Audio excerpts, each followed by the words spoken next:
There we go.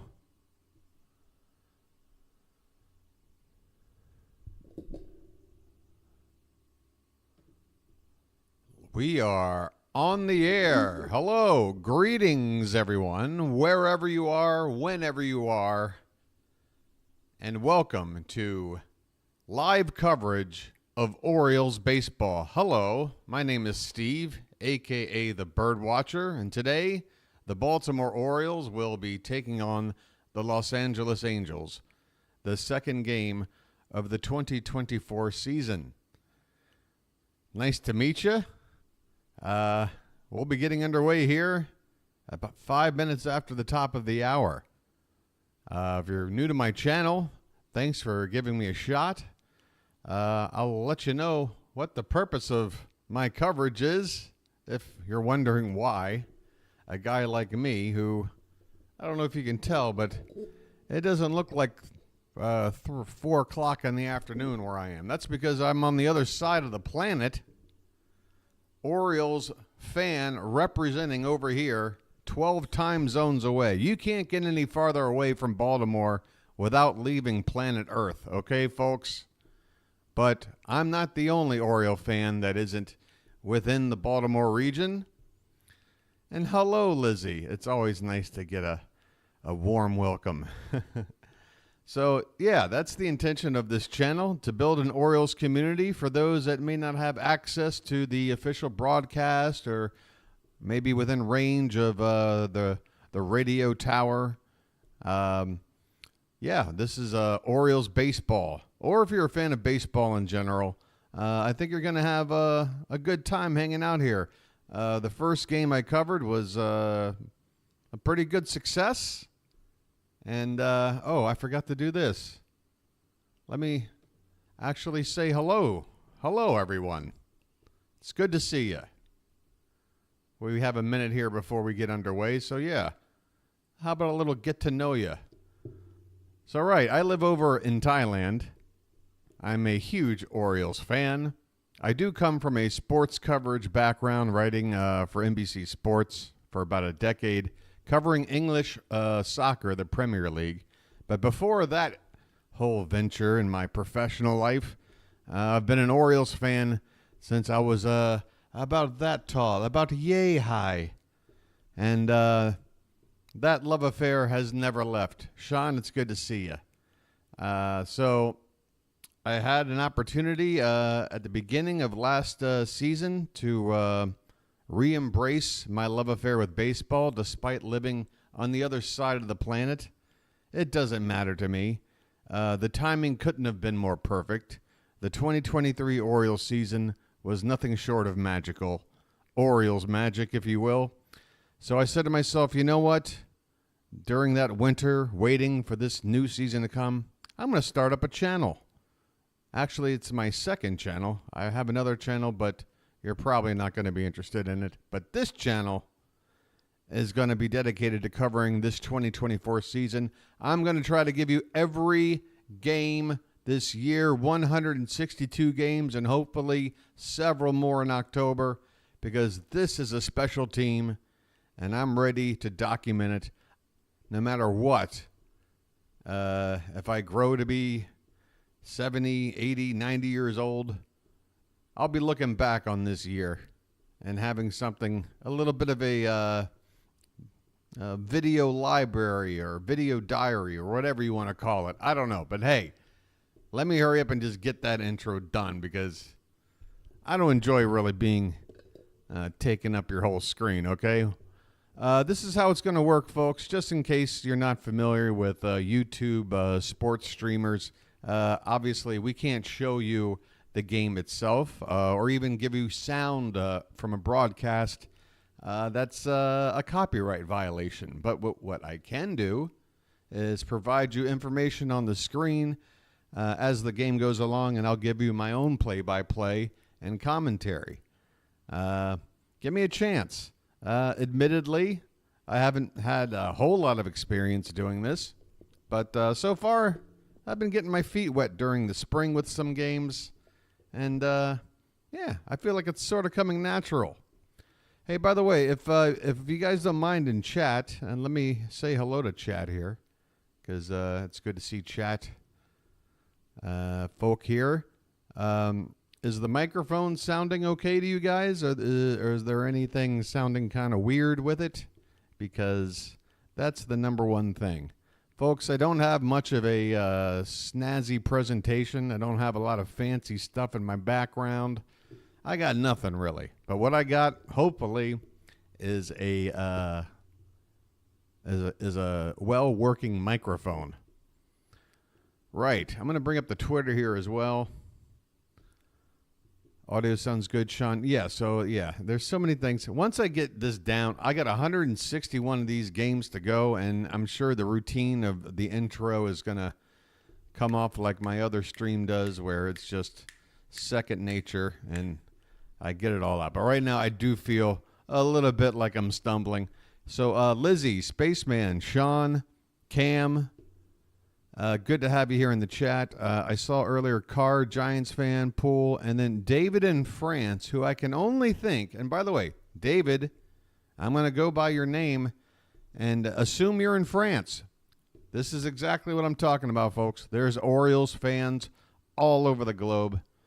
If David is the David I think it is, we go back a long ways as roommates back in D.C., in the early 2000s. Maryland native as well. And great to see him. Hope he comes back to say hello. Other than my homer call. Sean, what's wrong with the homer call? I'm already getting negative feedback. Uh-oh. We're going to have to suss that out. Last thing I want is a bad homer call. I don't want to be known as the next John Sterling, that's for sure. Hey, we're going to take a look at these lineup cards before we get to first pitch. And I'm going to go ahead and make sure this stream is not going to have any issues in terms of the broadcast. And so stand by for that. But here, I'll blow up this lineup card here a little more for you so you can take a look here on your screen. I'll read over the names here, but first things first, let's get this stream up and running. Okay, there you go. All right. So, leading off for the Birds, as he did on opening day, Gunnar Henderson playing shortstop. Adley Rutschman will bat second and be the catcher. Anthony Santander in right field. He hit cleanup on opening day. He and Ryan Mountcastle flip spots. Mountcastle will now hit cleanup and play first base. Ryan O'Hearn, with a right-handed pitcher on the mound, is in the lineup. He'll bat fifth and DH. Austin Hayes is in left field. Cedric Mullins is in center field. Jordan Westberg getting his first start in the field after DHing on opening day. He'll play second base and bat eighth. And finally, rounding out the lineup, batting ninth, third baseman Ramon Urias. Once again, Grayson Rodriguez is on the mound. And for the Angels, I'm just going to skip ahead over here. Here's their lineup.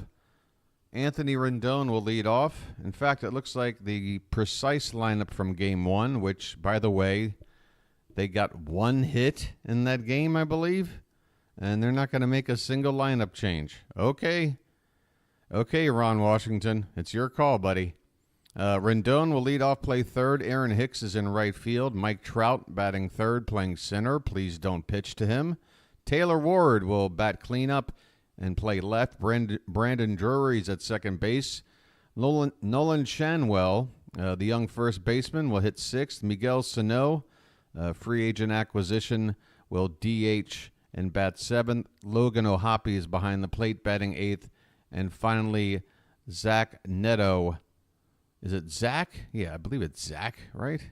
Yeah, Zach Neto, batting ninth, the shortstop. And on the mound for the Angels, right-hander Griffin Canning. I'll give you some information on Canning and what he did last season here in a minute. But we are about to get underway here with the first pitch of the game. No worries about a rainout after an opening day with some question marks. But boy, what an opening day it was it not, folks? Whether you're an Orioles fan or just a casual fan of baseball, if you've been following the meteoric rise of the Orioles. To see how they performed on opening day, it was everything you wanted to see. Corbin Burnes came out.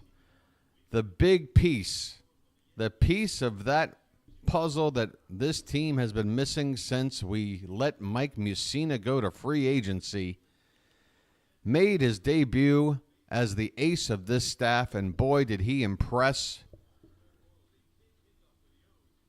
With 6 innings of 1 hit, 1-run ball, just that one shot given away to Mike Trout in the first inning. Otherwise, perfect. And the bullpen was able to close it out. They did give up a couple of runs. Both runs that scored late for the Angels was on a throwing error by Jorge Mateo, with the game well out of reach. Meanwhile, the offense just put up crazy numbers. Adley Rutschman, after 2 innings at the plate, had already gone 2 for 2 with 2 runs scored and 2 runs batted in. Just to give you an idea. Cedric Mullins had a 3-run bomb, and Anthony Santander a 2-run shot, the first home run of the Orioles season. Again, Grayson Rodriguez is on the mound. He's taking his warm-up pitches right now. He went 7-4 last season. And after a very rough first half to his rookie campaign, really came on strong and became one of the more dominant American League starting pitchers in the second half of the 2023 season. So major things expected from him. And we are about to get underway as Anthony Rendon saddles on up to the batter's box.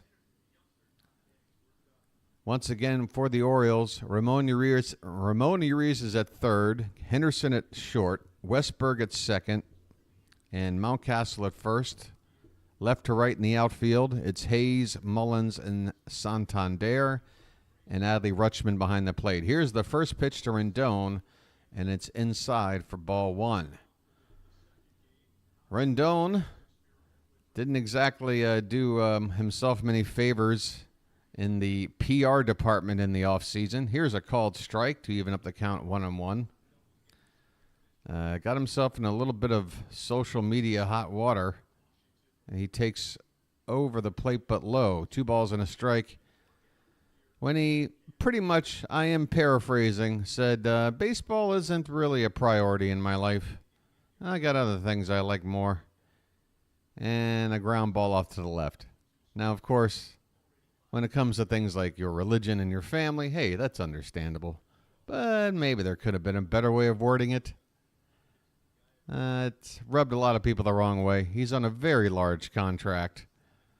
And with the departure of Shohei Ohtani, the Angels are looking kind of rough right now. Here's a ground ball to third, picked nicely over there. And Urias will throw across the diamond to retire Anthony Rendon. 1 batter, 1 out, and we are underway here at Camden Yards. How's Thailand for me? Spaceman, I love it over here. Come September, I'll have spent 9 full years. I'll be starting year 10 in September. Here's the first pitch to Aaron Hicks, the switch-hitting outfielder batting from the left side, and it's taken for a called strike on the outside corner at the knees. Next one is over the plate, but this time it's low, 1-1. Hey, Don, thank you. Thank you. I hope to have a great call. You know what a great call would be? Orioles win 2 out of 2. Here's the pitch. Swing and a miss. A big whiff there from Hicks. 1 ball and 2 strikes. Obviously, the ballpark not as jam-packed as it was on opening day, but still a fairly decent crowd nonetheless. I haven't had a shot of the entire ballpark to get a full idea of how full the stadium is, but looking at some of these side shots, there don't seem to be too many sections empty. And here's a called strike 3. Grayson Rodriguez dots the outside corner at the knees. A lovely located pitch, and it has some late tailing action on it as well. Oof, that is a nasty pitch. Aaron Hicks is retired on a called third strike. And up steps Mike Trout. First pitch to him, and Grayson Rodriguez says, I'm not going to try and nibble with you. He goes right after him with a 98-mile-an-hour fastball down the middle, and Trout can only foul it back. Trout yesterday hit that home run in the first inning off of Corbin Burns. And the next pitch to him is hit well, 99 miles an hour. And he's going to dunk it into center field in front of Cedric Mullins. So professional hitter Mike Trout continues to do Mike Trout things.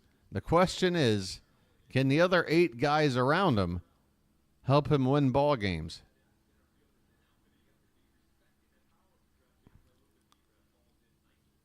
He's on first here with 2 away, and that'll bring up Taylor Ward. I mean, that's pretty much all you have to say. When you're protecting Mike Trout in the lineup with Taylor Ward, wait a minute, swinging a high fly ball to right field, but Santander, playing near the track, is able to catch it right near the groundskeeper's shed to the left of the scoreboard. That ball was hit well there by Ward, but Santander positioned well to make the catch, and the Orioles get out of the inning. At the end of half an inning of play, it's the Angels 0 and the Orioles coming up. It's cold and overcast around Baltimore, about 50 degrees. Sure, yeah, I would love to have you guys fill me in on details like that. What I can do is tell you what's going on in the game, but unfortunately, as much as I'd like to be right now, I am not physically in the Baltimore area, but I'd love to know what the weather's like. Honestly, Don or anybody else from Maryland, Baltimore, the surrounding area, obviously following the tragedy of the Francis Scott Key Bridge collapse, we're all sort of recovering from that. Even a person living halfway around the world, that affected me pretty hard. But I'm also wondering at this point what it's like in terms of traffic, in terms of commerce, just how are things moving? Yeah, Spaceman knew that news came across the second I opened up my laptop. It happened for me where I was about a half hour after noon, which, you know, a time of day where I'm normally doing something where I'm not anywhere near news coverage. But about a couple hours later, I did get the news, and it was, it was horrific. Yeah, I've used that bridge many times myself, and cloudy and 50 degrees. Hey, welcome, Custom Albums. Hey, if you're a vinyl collector, I hope you've already subscribed. Well, you must have subscribed. I think, yeah, I've got it on. You got to subscribe if you want to wait a minute and chat. I hope nobody's offended by that setup, but for a sports streaming channel, it's kind of normal. Here we go. First pitch to Gunnar Henderson, bottom of the first, from Griffin Canning is a fastball low, a four-seamer, 93 miles an hour from Canning.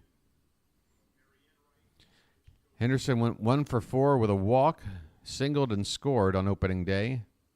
And another pitch low, 2-0 on Henderson.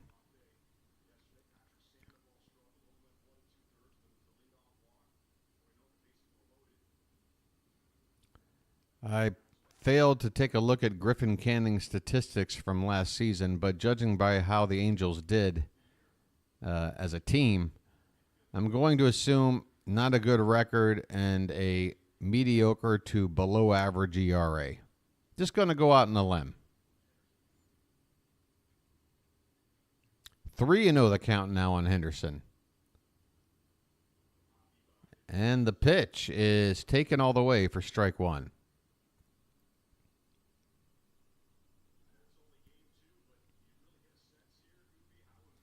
There is activity across Major League Baseball going on right now. We'll check some out-of-town scores when we get a chance. Here's a swing and a miss as Gunnar chases one off the outside of the zone.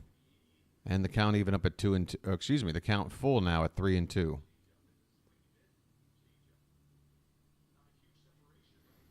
Just getting underway here at Camden Yards. Second game of the season. The Orioles won the opener against the Angels. And here in the bottom of the first, leading off, Henderson's 3-2 pitch is swung on and lifted deep in the right center field. This ball, they're looking up. It's going to go! Bye-bye birdie! And the Orioles offense wastes no time yet again. Gunnar Henderson with a sweet stroke into the right center field bleachers, and he and the rest of this stadium is rocking. And that pitch was 3-4 inches below the zone, by the way. Gunnar went down and got it and gulped it out of here. Oh, if you're into launch angles and exit velo, you're going to enjoy watching that highlight. We'll take a look at it on Twitter between innings. Gunnar Henderson with a leadoff solo shot, and the Orioles jump out ahead 1-0. Here's here's Adley Rutschman. Let's go, right? Let's go. Let's go. Adley hitting from the left side, and the 0-1 pitch to him is off the plate. 1 ball and 1 strike. Rutschman is Mr. Opening Day. If you recall, his first opening day against Boston last season had a 5-hit game. Well, he had a pretty good game yesterday, and he lines one down in the right field corner and up against the scoreboard for a base hit. It's hit too hard for Adley to think about turning it into a double, but no one will complain. The Orioles, 2 batters, 2 balls absolutely laced. Unfortunately, it went homer single and not single homer, or else we'd be talking about a 2-0 game right now. But hey, I am not complaining. Keep the line moving. Adley Rutschman with a solid stroke. Nobody out. And that'll bring up Anthony Santander, another switch hitter from the left side, and he takes a fastball inside for ball 1. Griffin Canning, boy, if he had any confidence in him before this game started, it is evaporating quickly. He's got to be feeling rocked after that swing from Gunnar and then Adley following straight up. And here's a called strike. Looked like almost like a 2-seam fastball as it tailed away from Santander. I can't lie and tell you I know exactly what Griffin Canning's arsenal is. It's listed up on the board as a... It's actually listed up on the board as a 4-seamer? Let me see. Is that right? Well, then why was it tailing the other way? Here's a list of a graphic showing the on-base percentage of everybody in the lineup, and it's just pointing out how there really is no hole in the Orioles lineup. Against right-handed pitching, and Santander fouls this one back. The count remains a ball and 2 strikes. Nobody out, a run already in, and a runner at first here in the bottom of the first, 1-0 Orioles, as Griffin Canning is still looking to record his first out. He's got a 1-2 count on Anthony Santander. I'm calling slaughter rules Trout wishing he was in L.A. with Ohtani. I don't know where they can even fit Trout in that team at this point. It's ridiculous over there. Here's the pitch. Swung on and popped up. Santander with a big swing, but he knew instantly that that ball wasn't going to get very far. Taylor Ward, the left fielder, will jog into left center to make the catch there, and that is the first out here in the bottom of the first. Again, the Angels defense, Logan O'Hoppe behind the plate, Anthony Rendon, Zach Short. Who's the second baseman? I just missed it. Oh, that's right. Brandon Drury and Nolan Shanwell, third to first. Left to right in the outfield, Ward, Trout, and Hicks. And up steps Ryan Mountcastle. He takes a first pitch low for ball 1.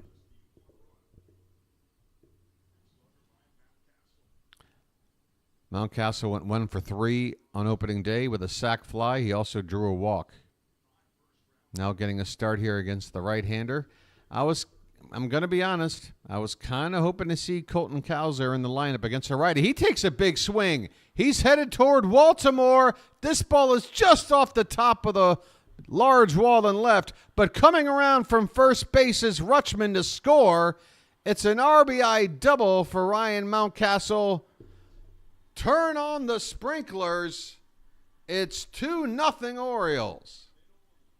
Another barreled up baseball.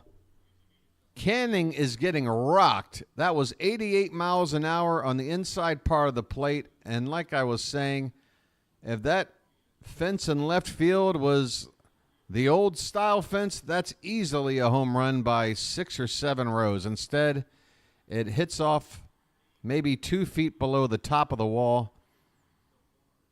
But Adley, hustling from first base, comes around to score, standing. 2-0 Orioles here in the bottom of the first. Still only 1 out. Don, I'm telling you right now, this is why I started this channel. I know we're not going 162-0, and I know that it's difficult to repeat a 100-win season, but by God, even if the Orioles lose games, I doubt there will be many nights or middle of the nights where I'm sitting here relaying the action and wishing I was doing something else, because this brand of Orioles baseball is nothing short of electric. All right. Ryan O'Hearn at the plate. He came in on opening day to pinch hit for Jordan Westberg, and what did he do? Oh, he just hit a double, came around to score. Another brilliant pinch hitting stroke by manager Brandon Hyde. Here's the 1-0 to him, and it's inside. 2 balls, no strikes. 2 runs in. Another in scoring position with only 1 away here in the bottom of the first. Things are happening here in downtown Baltimore. And yes, the upper deck and the outfield looking rather empty, but the lower bowl looks pretty much full here. And here's a ground ball to the right side. The first baseman, Shanwell, will field it and take it to the bag himself for the second out of the inning. Ryan Mountcastle moves from second to third base. And that'll bring up Austin Hayes.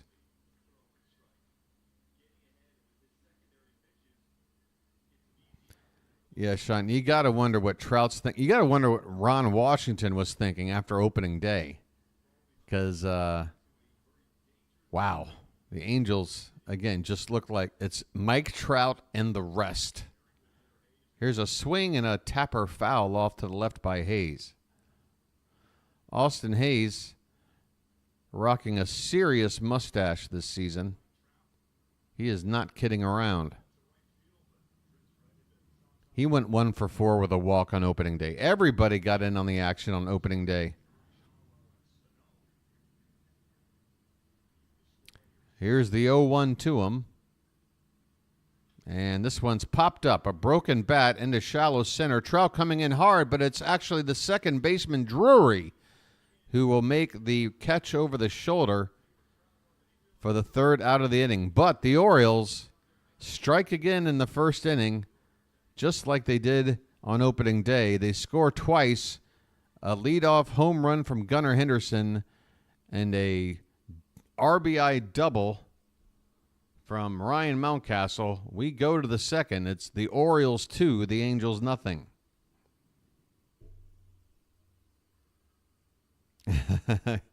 Yeah, Sean, I gotta think Mountcastle's going, because listen, we let's be honest.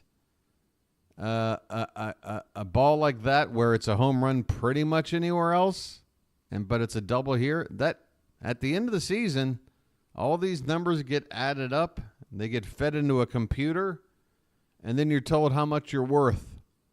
You know what I mean? And home runs are worth more than doubles. So if Ryan Mountcastle, say, for the Orioles, hits 22 homers and 30 doubles, where in another ballpark it'd be 28 homers and 25 doubles, you know what I mean? That could theoretically cost him an extra $1 million a year in some multi-year contract, which, I'm sure he thinks about that when a ball hits off the top of the wall in left field. We can never let Mountcastle go to Toronto as a free agent. No, we can't let any.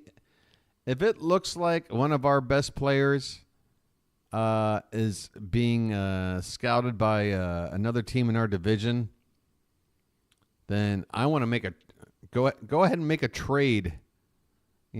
At the deadline before the final year of a contract, and make sure you're trading them away. Stop bringing. If we ever get another Musina type situation, it's going to break my heart. All right, we're heading on to the top of the second now as Brandon Drury will get things started. Drury made that nice play to end the first inning, and the first pitch is swung on and lined right into center field for a leadoff single. So an 87-mile-an-hour slider there by Rodriguez, and Drury was all over it, lacing it back up the middle for a leadoff knock. So after a 2-run inning for Baltimore, the Angels are hoping to rally with something here. Here comes Nolan Shanwell. Last year came up as a rookie, made some noise. Here's a first pitch fastball on the outside corner. Generous call there by the umpire. Looked to be an inch or two off the plate, but we'll take it. Strike one to Shanwell. Next pitch is lined hard, but right at the first baseman. They're going to try to turn two. It's a 3-6-3 double play. Easy as you like. Mountcastle to Gunner. Back to Mountcastle. And just like that, we're 3 pitches into this inning, and there are 2 down, nobody on. Hey, Seth, good to see you. I tell you what, the offense is clicking. The defense is clicking. Grayson is throwing double play balls. I know it's early, folks. Here's the next batter, Miguel Sano, the DH. Coming over from the Twins, or at least that's where he had his last full season back in 2021. Bit of a road back to a starting job here. But the Angels need offensive help, and Sano does have plenty of power. Here's a 97-mile-an-hour fastball in there for a strike. 1-2 on Sano. 2 down, nobody on after a double play ball. Canceled out the opening single for the Angels. The pitch is a slider low and away. 2-2. These boys are good. Don, you got a natty bow waiting for me? Because I want a beer, and I want it cold. The pitch swung on and missed. A breaking ball that lands in the dirt. And Rodriguez with the strikeout. Putting the exclamation point on that inning. We're through an inning and a half. Angels nothing, Orioles 2. Due up for Baltimore, the bottom of the order, Mullins, Westberg, and Urias. Hey, folks, thanks for hanging out with me. I hope if you haven't done so already, you've hit that like button. If you're chatting with me right now, then I know you've hit that subscribe button. Thank you so much. Folks, it's the only commercial you're going to get. I'm making a solemn vow on every stream, no matter where this channel goes, and I do hope it grows. I will not be accepting any sports betting websites as a sponsor, which is pretty much all I see happening for any YouTube channels that grow to a certain size. That's not what I'm about. If you're into sports betting, that's great. You do you. I would never tell anybody what they can and can't do. But I'm not about to sit here and, drop in prop bet information during the ball game. That's a separate thing. I'm here. I'm an old school baseball nut. And that's why you're getting this sort of pirate radio presentation. Just some random guy on the other side of the planet with an awful Pepto-Bismol colored curtain behind him and a not very well lit room. I do need to go out there and buy one of those ring lights like those pro YouTubers do. And boy, I really need it now because the opening weeks of the schedule, a lot of games going on in the afternoon, which for me means middle of the night. with no sunlight. All right, bottom of the second, about to get underway, and I got a feeling in the next half inning, I'm going to go make myself a cup of coffee. Cedric Mullins is in now to lead it off here for the Birds. And the first pitch to him from Canning is taken over the plate but low for ball one. Mullins, after going 0 for 3 in the opening day and also having a rough spring, really got me and the rest of Birdland excited when he cranked a 3-run homer to cap off the scoring for the Orioles in that 11-run barrage against Patrick Sandoval in the Angels bullpen. 2-0 the count on Mullins, so another leadoff man getting a nice count to work with, like like Gunnar did back in the first. This one's a called strike, low in the zone on the outer part of the. I'm stumbling. Okay, I understand right now clearly. I need to make some coffee. In fact, I'm going to reach for a backup plan.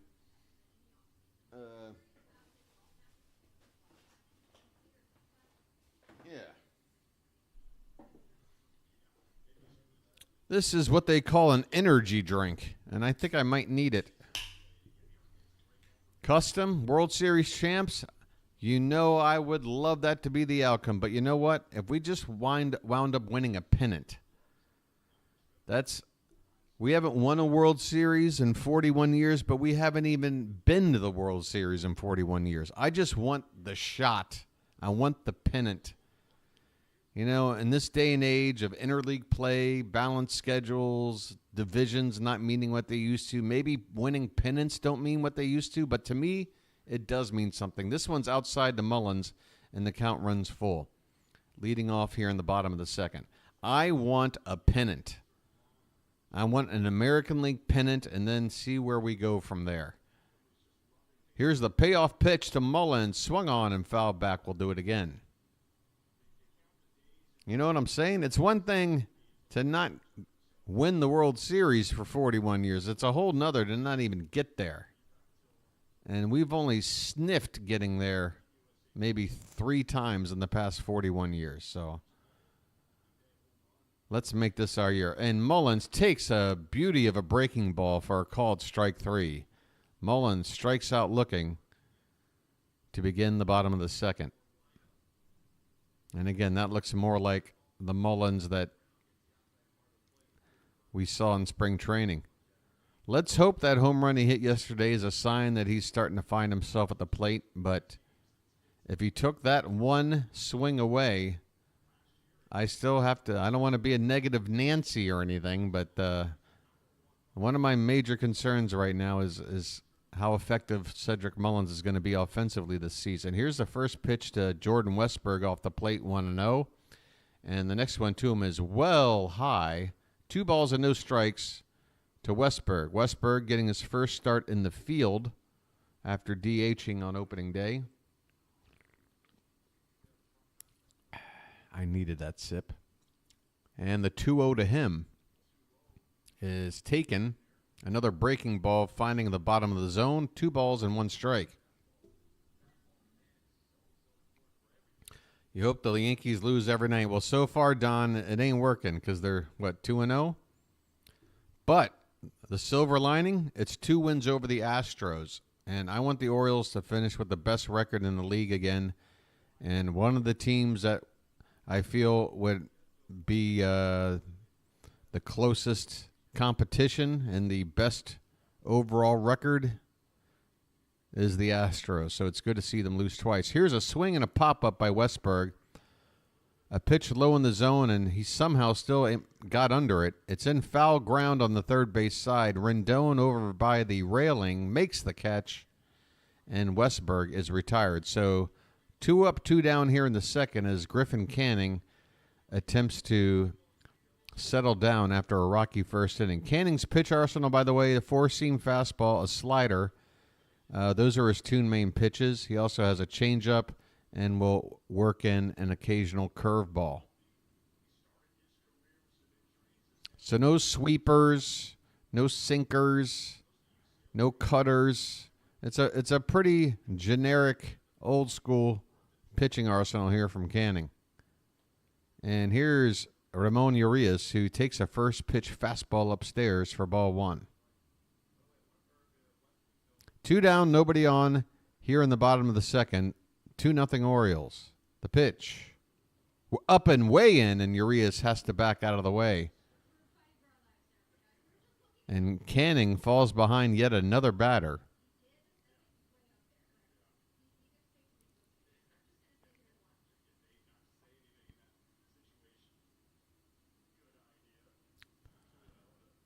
The 2-0 to Urias now is in there for a called strike. That was a hittable pitch, but on the 2-0 count, and considering how little command Canning has shown so far, I think Urias gave up on that pitch a little quickly. Here's the 2-1, and that one's in there, a called strike. Count even up now at 2-2. 2 down, nobody on. And the top of the order, Gunnar Henderson, is waiting on deck. The 2-2 is outside, and the count runs full. So Don, Custom, Seth, Sean, and the rest of you folks, I hope you all get to know each other a little bit. I'm not going to sit here and be the awkward person to turn you guys into best friends, but surely you have some things in common. Here's a pop fly ball to right field. Hicks is under it to make the catch, and the Orioles are retired with very little activity there. At the end of 2, it's 2-0 Baltimore. Hey, what's going on? Fire some questions at me. Do you want me to break the ice? Come on. This is a Baltimore community, and we all get along, right? We go wherever we go together, because we're Baltimore strong. Ain't that right? 8-9-1 due up for the Angels, by the way, when we go to the third. O'Hoppe, Neto, and Rendon. Most of us follow similar streams, but you're not going to find one like this.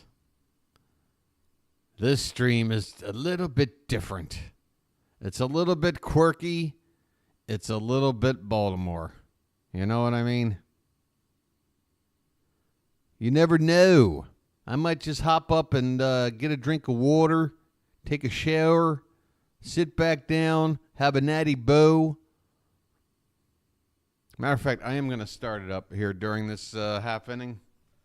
Get some coffee going. Don't worry, I won't miss a pitch. Hang in there while I warm up some hot water.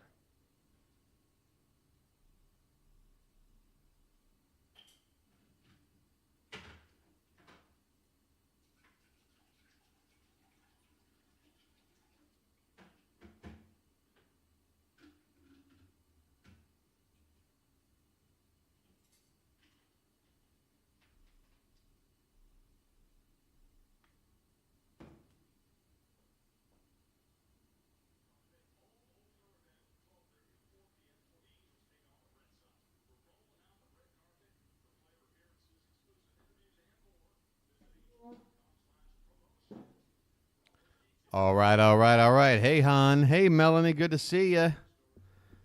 Pull up a seat, hon. We head to the top of the third.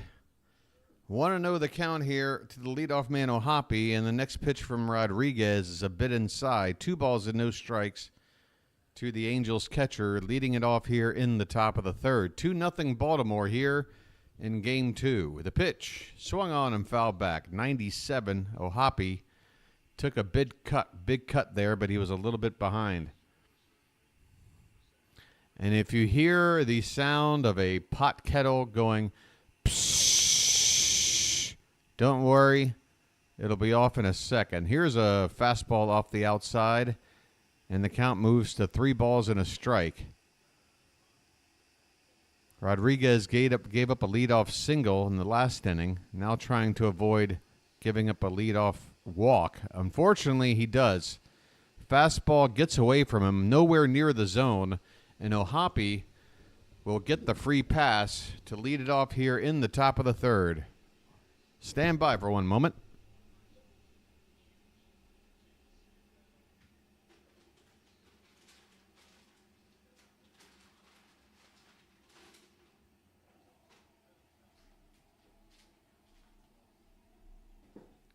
And the first pitch to Neto is low and away for ball one. Neto, the shortstop, number 9 hitter. Hopefully Rodriguez can find himself a double play ball here. The 0-1 is swung on and hit to the opposite field, down into the corner. Foul. Just foul down there near that giant gate in that triangular area down there in the right field corner here at Oriole Park. An area where, unless you get the right camera angle, the ball just simply disappears. So we had to basically rely on the reaction of Santander to tell us whether or not that ball was fair or foul. It indeed is foul. 1-1 the count on Neto, and the next pitch is in there. 1 ball and 2 strikes. Runner at first, nobody out here in the top of the third. Rodriguez on 28 pitches. Little high considering there's still nobody out here in the third. Hopefully he'll get out of the third somewhere around the 40 pitch mark, if not less.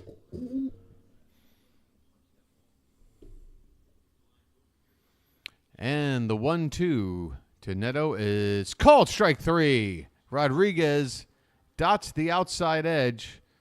According to that drawn-in animation of the strike zone, that ball was about an inch off the plate, but Grayson getting the call, and that's where he's been working most of the afternoon so far, is getting that extra inch or 2 called off the outside edge. So expect him to keep going back there if he's going to get that call. Here's a nasty curveball to begin the at-bat to Anthony Rendon. 1 out now, runner still at first base as the Angels move back to the top of the order. Rendon is 0 for 1 today. The next pitch is swung on and fouled back. 98 on the gun. No balls and 2 strikes to the veteran third baseman, Anthony Rendon. All right, where's my coffee? Where's my coffee? I have my coffee, and then we can talk. Is that in there? I can't even tell. The pitch is foul back. Okay, it's in there. Okay. All right. Hot water.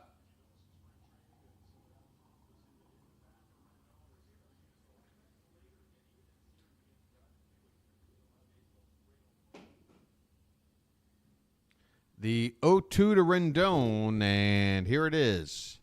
It's a fastball high in the zone. Rendon bidding for the right field corner, and Santander makes the catch on the warning track near the foul line in the right field corner. So 2 down, runner rooted at first base, and now it'll be the number 2 hitter, Aaron Hicks. Aaron Hicks struck out back in the first. I need something to stir this with. Forgot about that part of the whole operation. And this one is fouled off. No balls and a strike to Aaron Hicks. Hicks, of course, came over to play for the Orioles sometime around, June, I want to say, when the Yankees cut him. And he spent more than half of the season with the Orioles and was a great addition. Here's a check on the runner. He slides back in safely.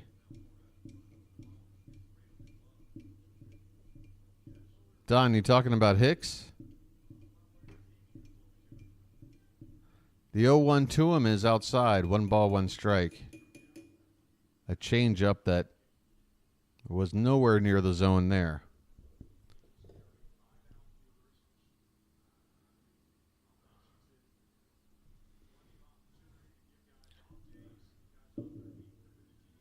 Oh, that's a hot coffee. Oh, you're talking about Holiday. This is a fastball way upstairs. Boy, Rodriguez, even when his command looks a little bit shaky. You know, like the ball's not coming out at the proper release point and winding up a foot out of the zone. The stuff is still electric. The ball is just whipping out of his hand. Here's the next pitch, and there's a really nasty curveball, but Rendon's able to lay off. Hicks is able to lay off to move the count to 3 balls and a strike.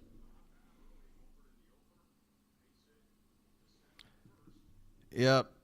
I would say he was not good on the Yankees, but when you're not good on the Yankees, the optics is that you're horrible because of the expectations. Because Hicks was making Yankee money, and for that money, I guess I can be on board with it. He was horrible. Swing and a miss as Rodriguez comes back to get Hicks. So Grayson, he's got the strikeout pitch working. And the Angels are retired here in the third. 3 scoreless here so far from our number 2 starter. We go to the bottom of the third. Orioles 2, Angels nothing.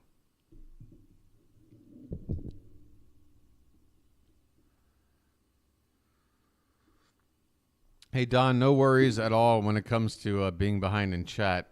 The one thing I ask is that if you do text while you're driving, please be careful. Maybe wait for a stop at an intersection or something like that. I live in Thailand where most people get around on motorbike, and there's people texting on a motorbike. One hand holding a handlebar, taking hairpin turns while the other one is checking their Instagram. It's one aspect of life out here that gets me a little bit annoyed. Due up for the Orioles. Hey, it's the top of the order. I'm going to go out on a limb and say it. The Orioles are going to put more runs on the board here in the bottom of the third. Gunnar, Adley, and Santander due up. 2 Creed Williams signed bats. Well, custom, that sounds like one of them is just, surplus for requirements. I'll send you my P.O. box. Look at my background. This channel is in desperate need of some merch in the background, like all these other channels have, right? So just go ahead and send me some of those special memorabilia items you have, and I'll be happy to display them right behind me on screen.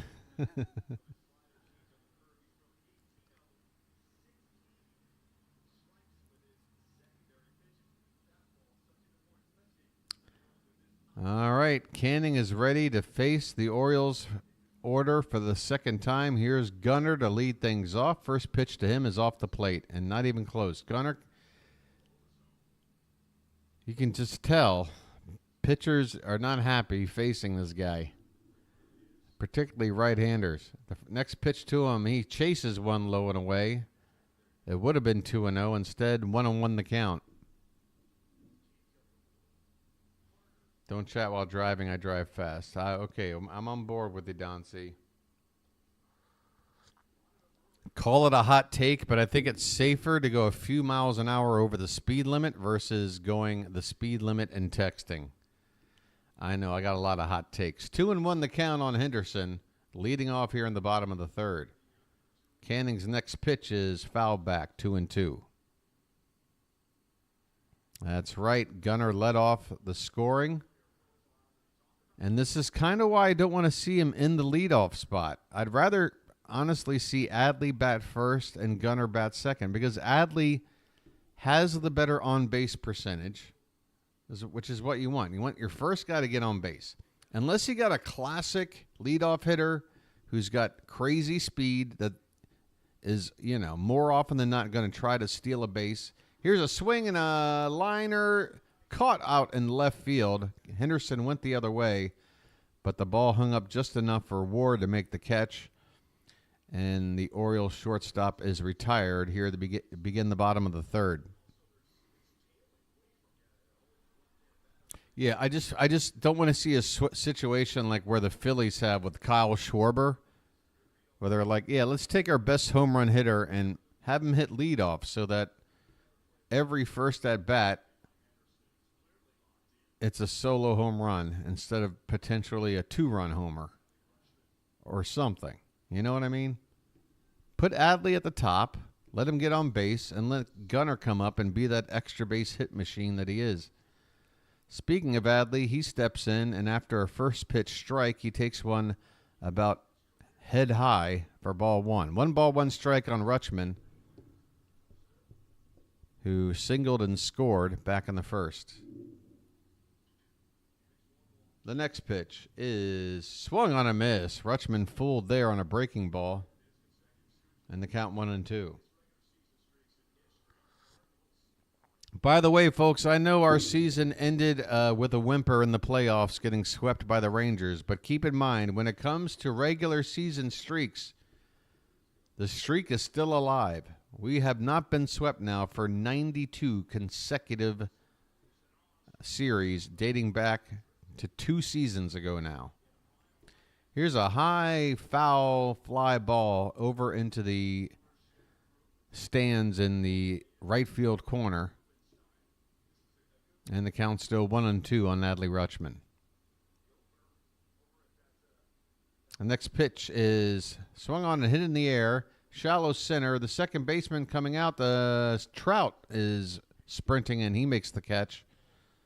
And there's 2 down. 2 down, nobody on here in the bottom of the third. Canning with a chance to get through Henderson, Rutschman, and Santander unscathed, which is not an easy task to do. I don't care if you're Griffin Canning or Garrett Cole. Santander is 0 for 1, and the first pitch to him is swung on and lined foul off to the right. Boy, Santander loves going after that first pitch. It's almost like he doesn't mind being behind 0-1. He just wants to sort of get that practice swing in and gauge what the pitcher's doing. Here's the 0-1, high target by the catcher, and the ball is high by about half a foot. 1 ball and 1 strike. Steve, I'm not political at all, but think it's cool you live in Thailand. Is there an actual fear of China taking back Thailand as far as the everyday people go? Nothing political, just curious. Well, you're self-aware, Don. That is an interesting question to bring up during the middle of an Orioles baseball game. I'll give you a little response here between innings. How about that? We got 2 down and a 2-1 count on Santander. The pitch is swung on and lined into right center and into the gap for a base hit. This will be extra bases. And, folks, that pitch was not in the zone. Santander goes after another pitch a few inches below the zone. This guy's strike zone is just larger. He just covers so much of the plate. A 2-out double, and the Orioles aren't quite out of this inning yet. Ryan Mountcastle will step up to the plate.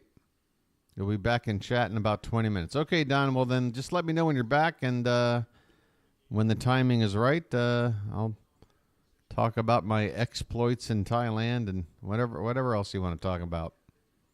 Yeah, let's go. Here's Mountcastle up now, 2 down, runner at second, and the pitch to him is low and in the dirt. Mountie had the RBI double back in the first to cap off a 2-run inning.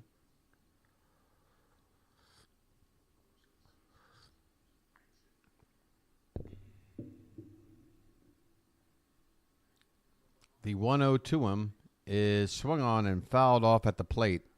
1-1.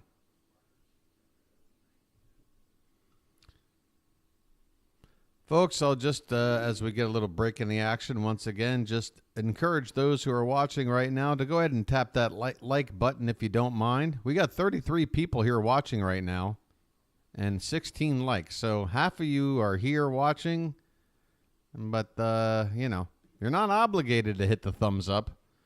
But that split second of activity on your end really helps out the channel and could help reach more Oriole fans out there as the season goes along. So, listen, I'm not going to become Mr. Beast running this YouTube channel, okay?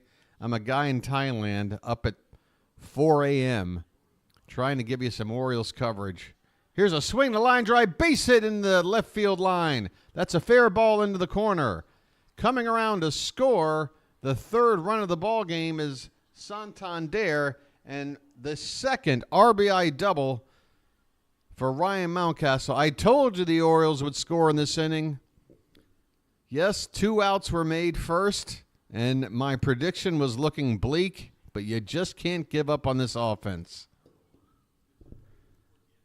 It's a RBI double, the second RBI double in 3 innings for Ryan Mountcastle. 3-0 Orioles here in the bottom of the third. Hey there, Purple Haze. Thanks for the thumbs up. And also, again, not just thumbs up, but subscriptions as well, which I know if you're chatting with me that you've done that, which, again, thank you so much. To anybody I see for the first time commenting in chat, it lets me know you subscribed, and I appreciate it. I'm not going to let you down. Ryan O'Hearn at the plate now. First pitch to him was a strike, and the next offering is a swing and a miss. He chased one well below the zone, and O'Hearn is in an 0-2 hole. Last year, Ryan O'Hearn, in a platoon sort of role, hit .289, 14 homers, 60 RBI, 22 doubles. It was a revelation when we scooped this guy off the scrap heap from Kansas City. Next pitch to him is a high fastball. O'Hearn gets on it, but it somehow gets on top of it, hits it on the ground to second base. He will ground out to end the inning. But the Orioles have added another run to increase their lead. At the end of 3, it's the Orioles 3, the Angels nothing. Middle or heart of the order, I should say, coming up for the Angels. Although when you say heart of the order for the Angels these days, that pretty much means Trout is due up. Trout, Ward, and Drury due up in the top of the 4th for the Angels. Grayson Rodriguez so far has looked fantastic. Maybe not as dominant as Corbin Burns looked, but it's he has given up a walk. But 2 hits and a walk, so you're looking at a whip of a flat 1 to go with better than a strikeout per inning. 26 strikes. I'll get it out, I promise. 26 strikes for his first 39 pitches. And also that would mean he's averaging 13 pitches per inning, which is fantastic. That'll get you through 6 innings easy, maybe 7. I'm sure it all depends on the situation, but yeah. If we needed 7 innings from Grayson today, we could probably get it. But with it being the first start of the season, I got a feeling no matter what the pitch count is, we're going to hope to see Grayson complete 6 innings and hand it off to the bullpen. Oh, my God, folks. I might have to go ahead and do a bad thing and have what everyone should have when they're having coffee. If you're going to have one een, you need the other een. I've got the caffeine. Now I just need the other een. A fellow by the name of Nick. Nick O'Teen. He's Irish, don't you know? Oh, my Irish friend Nick O'Teen. Part of the O'Teen clan. All right, we're underway here in the top of the 4th. Grayson's first pitch, 96, trying to catch that belt-high edge on the outside corner, but he doesn't get the call. 1 ball, no strikes to Mike Trout leading off here in the top of the 4th. Next pitch is swung on and missed. This is when you want to face Trout with the bases empty. Next one to him is on the outside corner. A beautiful location there by Rodriguez. Trout takes it for a strike 2.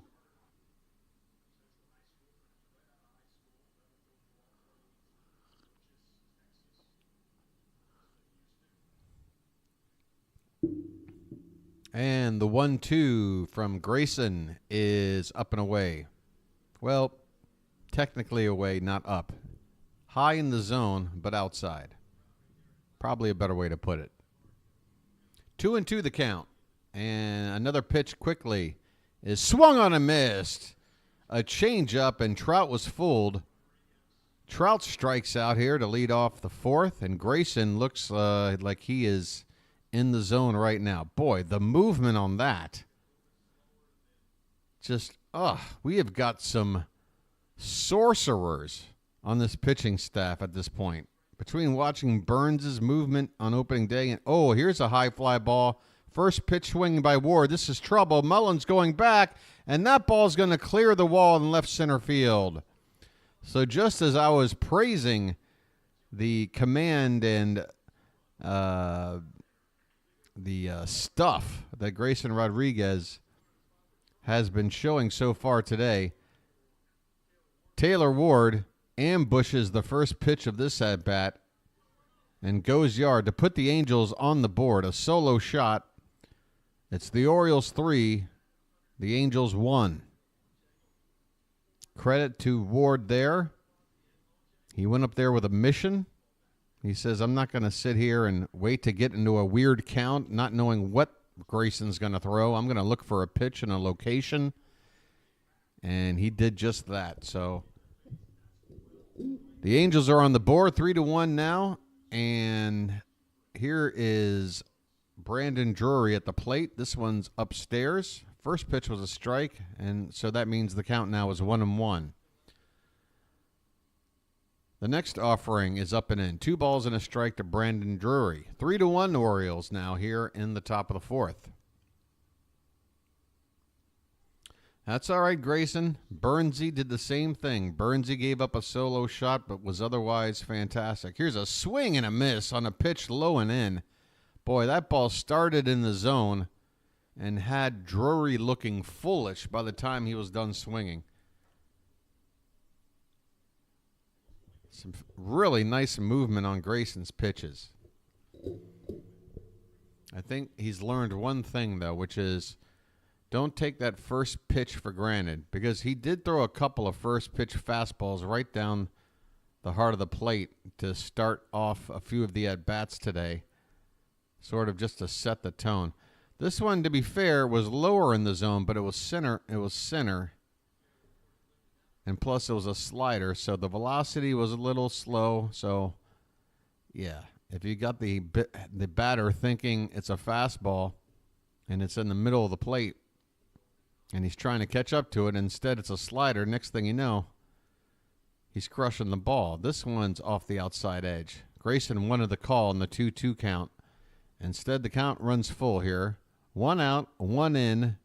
Base is empty here in the top of the fourth. Orioles 3, Angels 1. Rodriguez about to throw his 52nd pitch of the game, and this one swung on a miss. A changeup again with some nice dip, late movement on that one. And Rodriguez has himself another strikeout. 2 down now here in the top of the fourth. Hey there, Bill. How you doing? Welcome. Good to have you here in the community. All right, Nolan Shanwell is at the plate, and his first pitch is a curveball swung on a miss. Boy, a lot of swing and miss stuff here from Grayson, and he's using the whole kitchen sink. Changeups, curveballs, fastballs. Swing and a miss, 98 on the outside edge. 0-2 on Shanwell, who calls for time. I would be doing the same thing, sir, because those first 2 pitches, that was some major league stuff. The 0-2 is fouled away. A defensive swing there from Shanwell, and he's able to stay alive. Still 0-2 on the young Angels first baseman, batting from the left side here. The next 0-2 offering from Grayson is swung on and missed. Another curveball. A whole lot of action on it. Grayson's pitch movement is what people are going to be talking about today, folks. I'm going to tell you right now. If you're going to be watching highlights later of this game, I don't care what the outcome's going to be, there's going to be at least some mention about the movement Grayson Rodriguez has on all of his pitches. I mean, even the fastball has got some tailing action. It's moving in on the hands of right-handed batters. The curveball, the changeup, the bottom is just dropping out. Really, really good-looking stuff. All right, so we're going to the bottom of the fourth, and I'm going to have a little something to go with my coffee. My channel is brought to you by subscribe to my channel. That's right. The only advertisement there is here on Orioles BirdWatcher. Just, subscribe, why don't you? You can always undo it. There's no obligation, and no salesman will visit your home. You just hit that sub. If there's any regrets, you can always undo it. I'm not going to hate you. I mean, I'll probably lay in bed in the fetal position for months, wondering what I did wrong, but I'm not going to hold it against you. All right? Fantastic. Hold on just a sec. We're going to the bottom of the fourth, 3-1 Orioles, okay? Hang in there.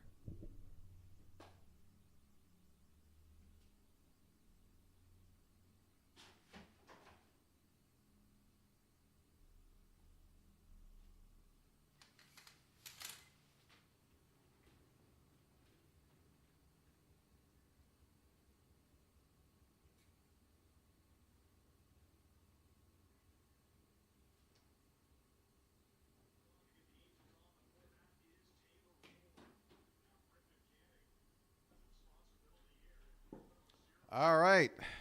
Bottom of the fourth, and the first pitch is a fly ball to right center. Hicks, the right fielder, calls off Trout to make the catch. Austin Hayes flies out on one pitch. Quickly one away here in the bottom of the fourth. 3-1 Orioles here at Camden Yards. And the second game of a 3-game series with the Angels. The Orioles winning big on opening day, 11-3, and so far are holding on to a 3-1 lead here in the bottom of the fourth. In steps Cedric Mullins, and he takes a first pitch strike. A fastball on the lower edge of the zone. The 0-1 to him. This time it's just a bit inside, 1-1.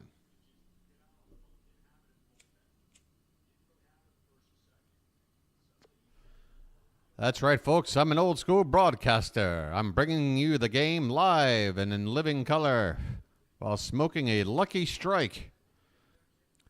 And this ball's fouled away. 1 ball and 2 strikes on Mullins. In fact, I probably should keep the screen door open just to, ventilate the room.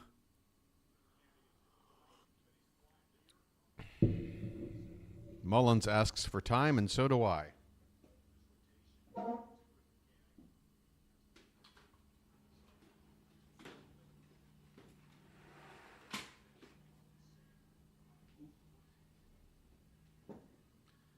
The 1-2 is way upstairs. 2 balls and 2 strikes. 1 out here in the bottom of the fourth. Mullins is 0 for 1 so far.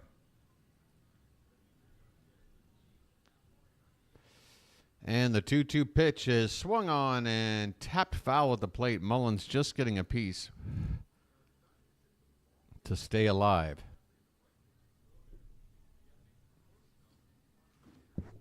I can hear the sound of Thailand music playing. And again, it's 4 a.m. here, but hey, that's Thailand for you. The 2-2 is swung on and missed. Mullins chased one low that only went lower. An unhittable pitch. And Mullins strikes out. 2 down here in the bottom of the fourth. That'll bring up Jordan Westberg. Lizzie, I'm not sure what that emoji is, but with my vision, it looks like something maybe not safe for YouTube. Here's a first pitch pop-up on the infield, and that'll be another quick inning at the plate for the Orioles as Westberg pops out to Zach Short, the Angels shortstop. We are through 4. It's the Orioles 3, the Angels 1. Yo, Lizzie. Yeah, there might be a bit of a lag. Oh, you know. Oh, you knew what you were doing, didn't you? You knew. What I'm trying to figure it out is I've never seen bunny ears down there, if you know what I mean. But hey, you know, everybody's got their own. Hey, let's check out Orioles Twitter. By the way, I should have done this quite a whiles back. Let's take a look at that Gunnar Henderson home run in the top of the in the bottom of the first. Here you go. Is that it? No, that's not it. That's the Mountcastle double. Here you go. Yeah, there it is. There it is. There's the Gunner into the bleachers in right center field. There's a look at it right there. And again, look at the location there. Low and in, and probably not a strike. So, yeah, you can see where that ball is. He went down there and got it. I'm telling you, the Orioles are able to hit bad pitches, and I love it. And then on that Mountcastle swing, well, that one was right there. That one was right there for the plucking. Picking up where we left off. I feel ya. Lizzie, listening to Fitz as well? Well, Lizzie, it's on brand. You're juggling 2-minute once.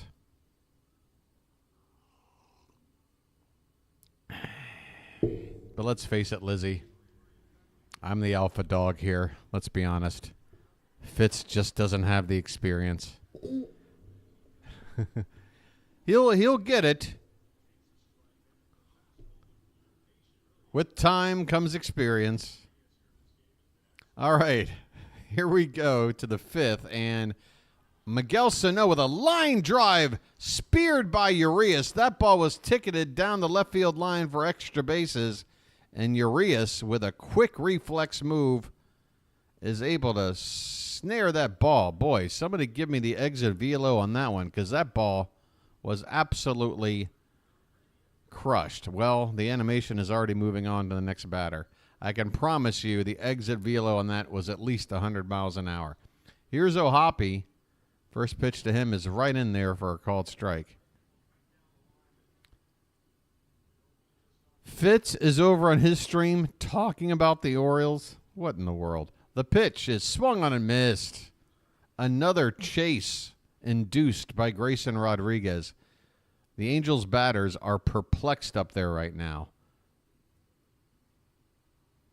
The 0-2 to O'Hoppe, and he finally is able to lay off that one. All of Grace's pitches start in the zone, and then by the time they get to the plate, they're breaking a foot down, away, somewhere. This one's low and away. That was a changeup. It looked like a slider. And the count now 2-2. One out here in the top of the fifth. 3-1 Orioles. The 2-2 to O'Hoppe is swung on. That's lined solidly into left field for a base hit. O'Hoppe aboard. I believe that's his second hit of the game. Well, he's 1 for 1. How did he get on the first time? Maybe he walked? He's on base for the second time. That much I got right. 1 on, 1 out, and here's the number 9 hitter, Zach Neto.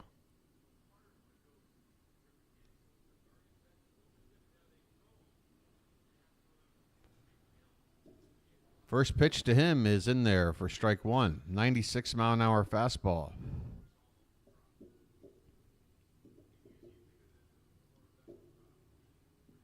Grayson currently on 64 pitches here in the fifth. And this one's a bit wild. Rutschman does well to keep the ball in front of him and hold the runner at first. 1 ball, 1 strike.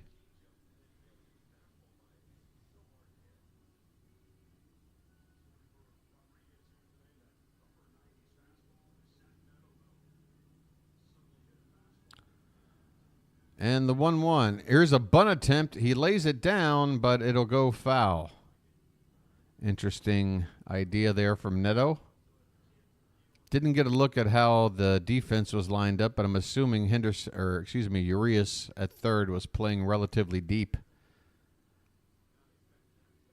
But it just goes as a foul ball, and now the count is 1-2.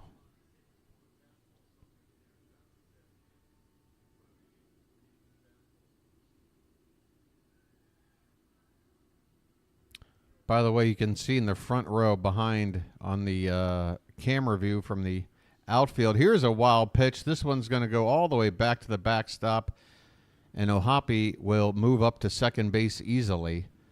So Rodriguez looking a bit wild here in the fifth. I mean, that ball was spiked right into the ground. I think he just maybe held on to that ball a little too long. 2-2 the count, and now there's a runner in scoring position. The pitch swung on and hit foul off to the left over by the Angels dugout. Hey, Isaac Angel, I'm glad to have been found. Welcome. Welcome to Birdland Community. Your online voice of the Baltimore Orioles. That's right. I'm not the television voice. I'm not the radio voice. I'm the internet voice. Here's a comebacker to Rodriguez. He checks the runner back to second, and we'll toss it over to Mountie for the out. So 2 down here. And we'll go back to the top of the order with Anthony Rendon.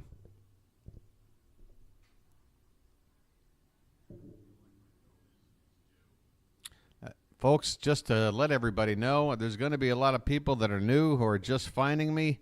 And there goes an old buddy of mine. Hey, David, there's 2 outs right now. Give me a chance to get between innings here to give you a proper hello as Rendon fouls this one back 0-1. 2 down, runner at second base. The Orioles up by 2 here in the top of the fifth. Rendon 0 for 2 so far.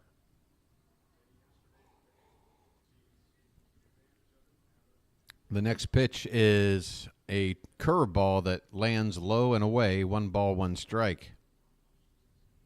David, it's good to see you, buddy. By the way, I got when I got your sub and I saw your name, I was like, wait a minute, is that who I think it is? And then I see you've got a channel. You've got over 3,000 subs. Why weren't you telling me what you're up to, buddy? Here's a pitch low. 2 balls and a strike on Anthony Rendon.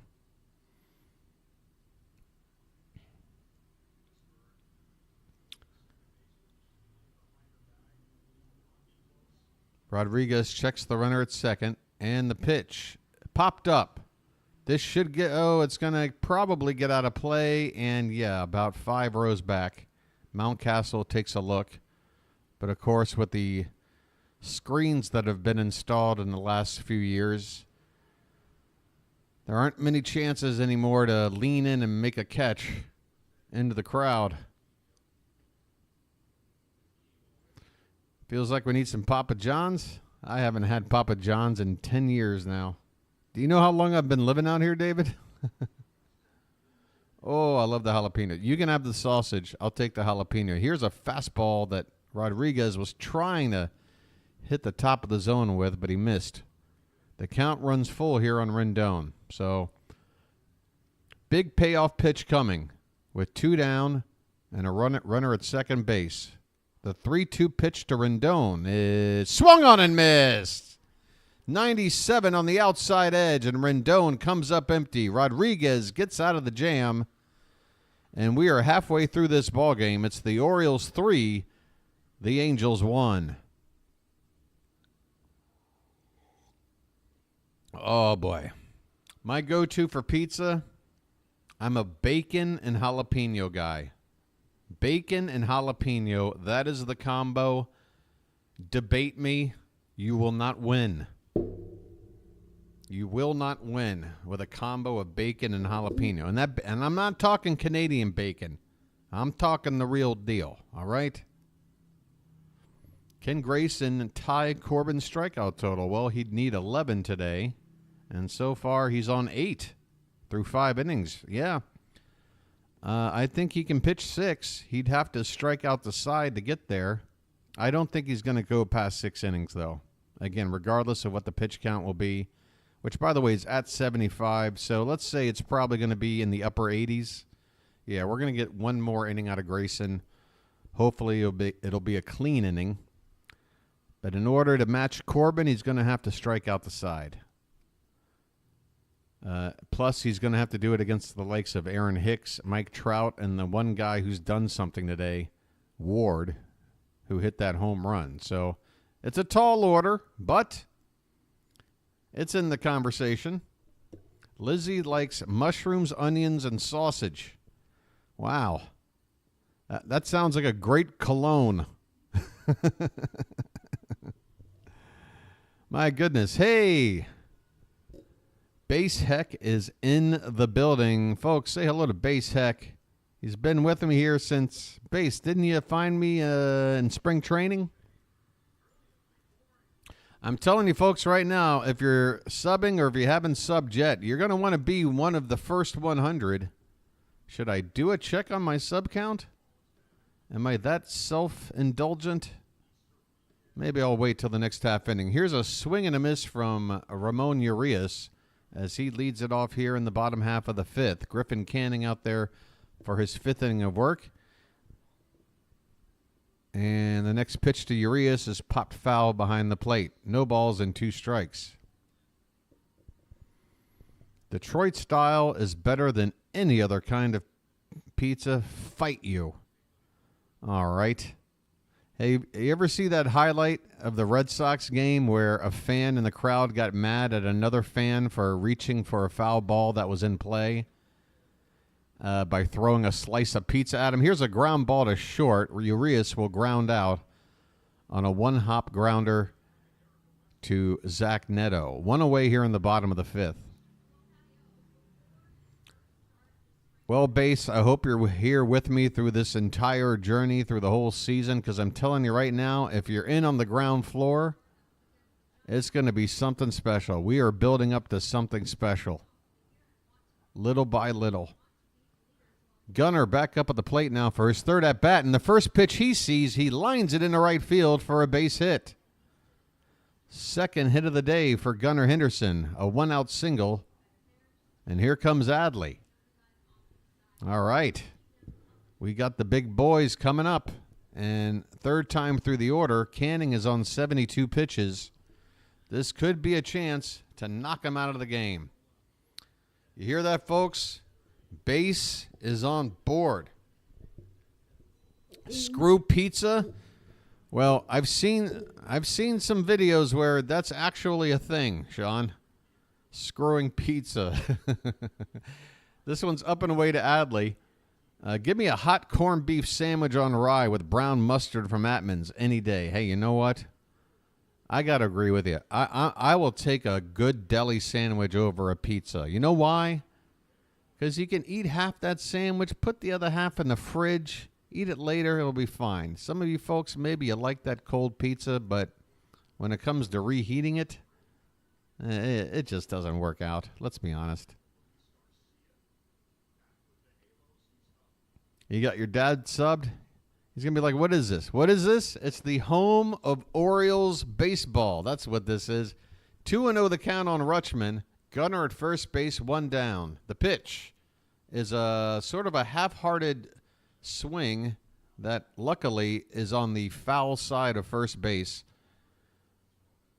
Adley will head back, pick up his bat, and resume this at bat. That could have been an easy out, if not maybe even a double play ball. Luckily, it went foul.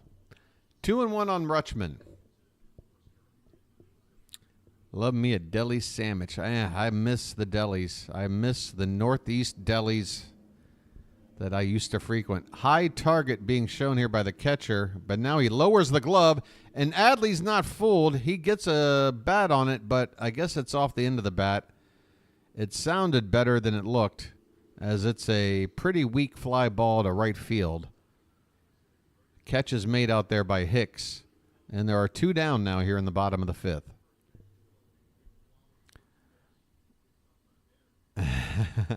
Don C., you'd probably have to go back about 5 or 6 computers.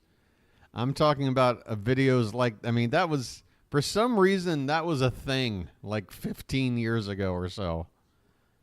Hey, I got a pizza here for you. Did somebody order sausage? Santander at the plate. 0-1 the count on him. Henderson at first, 2 down here in the bottom of the 5th.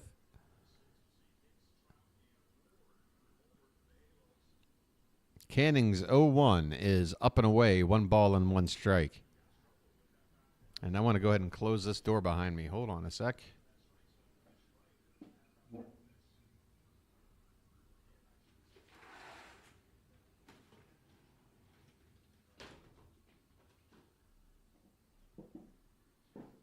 All righty then. Hey, I wouldn't mind seeing Henderson maybe take off and try and steal second here. What do you think about that? We got a 1-1 count. Let's get him in a scoring position. Here's the pitch. Up and into Santander. 2-1.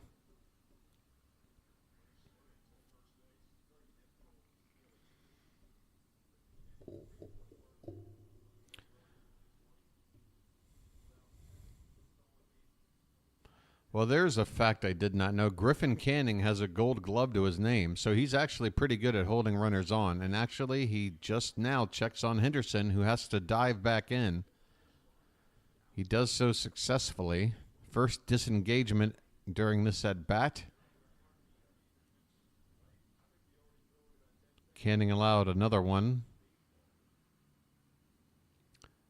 The 2-1 is upstairs, 3-1. Okay, forget about running now. We've got a hitter's count. Santander with a 3-1 count, and maybe Gunnar out there at first base in a steal situation is creeping a little bit too far into the mind of Canning. He needs to worry about Santander at the plate at this point.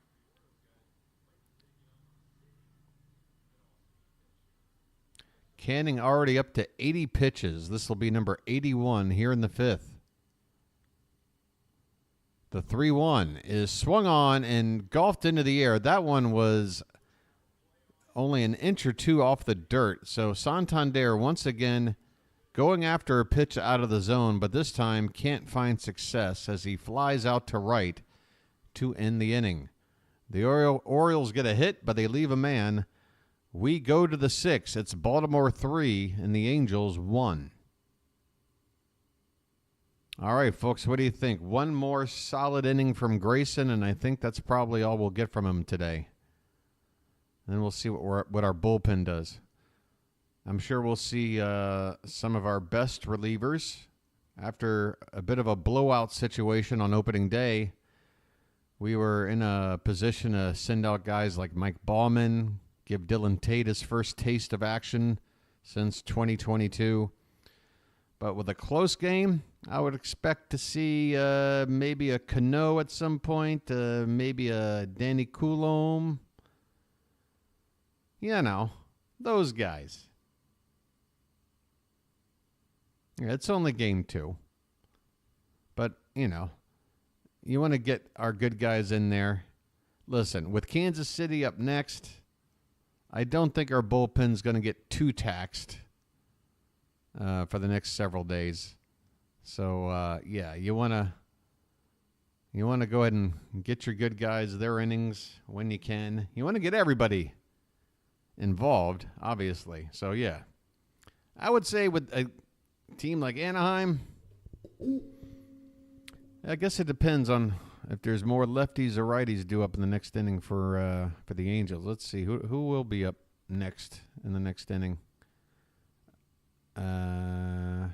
Is it Hicks, Trout, and Ward, or is that who just hit?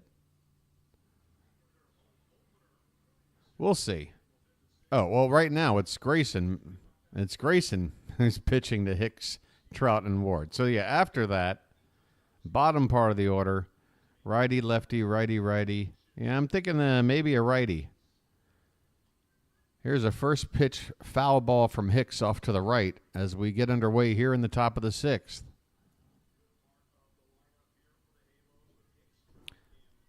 And Grayson, again, 8 strikeouts to just 1 walk so far. Here's a swing and a miss. I've been pimped. Does that mean I've developed some pimples? Darn it, I'm back in middle school again. Here's the 0-2 to Hicks. Swung on and tapped foul at the plate. Count remains no balls and 2 strikes to the leadoff man here in the top of the 6th.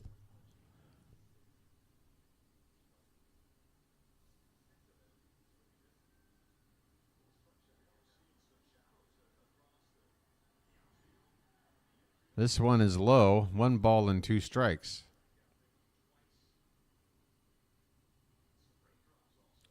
Hey guys, if you're in chat right now, would you like to maybe do a little bit of a lag check for me? Here's a swing and a miss. Rodriguez strikes out Hicks. 9th strikeout. So we are still in a position where Grayson could match Burns in the K department. He needs to strike out 2 more guys here to get there. 9 Ks so far for Grayson Rodriguez. Oh, Lizzie. Wouldn't you love for that to be the case? Here's a first pitch high fly ball to left center. Mullins going back. He has room in front of the track, and he'll make the catch. Mike Trout making another bid for a long ball, but this time comes up empty. Couldn't quite barrel it up. And there are 2 down here now in the 6th. Grayson will not get to 11 Ks, but he's 1 out away from a quality start in the books.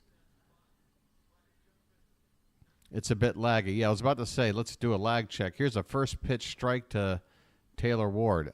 I'm going to say a number, folks, and then you type in the number as soon as you hear it, and then it'll let me know how far behind. This one's low and away. The number, let's honor Cal Ripken, one of the new owners of these Orioles. Type in that number 8 as soon as you can and let me know what's up. Here's a high fly ball. Can of corn out there to center field. Mullins has it. And the inning is over. Grayson Rodriguez breezes through 6, giving up just the 1 run on a solo homer. Otherwise, he's been fantastic as he and Rutschman give each other a look of confidence as they head back to the dugout. Okay, I see the 8s coming in. So it looks like we're working with maybe a 15 to 20 second lag, which is not ideal. On my other stream. Oh, hello, Tire Dial. Is that how I pronounce that? Hey, this is also a subtle way to get some people who have yet to say hello to say hello. Yeah, here's the deal, guys. I am doing my presentation in pure DIY style, okay? I do not have a professional setup. Everything going on is being done MacGyver style. It's being held together by duct tape and string. But I'm able to broadcast the game, able to have a live stream going on with a streaming software, a microphone input, a few tabs open, including one with an animated scoreboard going on. But all that adds up to my computer being put to the test. If I did any other thing, if I opened up, my sticky notes, this whole thing could come crashing down. So what that all means is it has an effect on the lag. I could improve the lag by decreasing the video quality for my little corner box cam that is me. But, I like to get the videos out there at least a 720p quality. And so, yeah, that's pretty much the deal. So I do apologize that I'm calling the action a little bit later than you might find other places, but I'm glad you're here. Okay, Griffin Canning is out to start the bottom of the 6th, despite the fact that he's over 80 pitches already. This will be number 83 to Ryan Mountcastle, and he fouls one away. 0-2 the count on Ryan Mountcastle, leading off the bottom of the sixth. The Orioles, after putting up 3 runs in the first 3 innings, were retired rather easily in the 4th and the 5th. Looking for more here in the 6th. The 0-2 pitch is swung on and fouled away.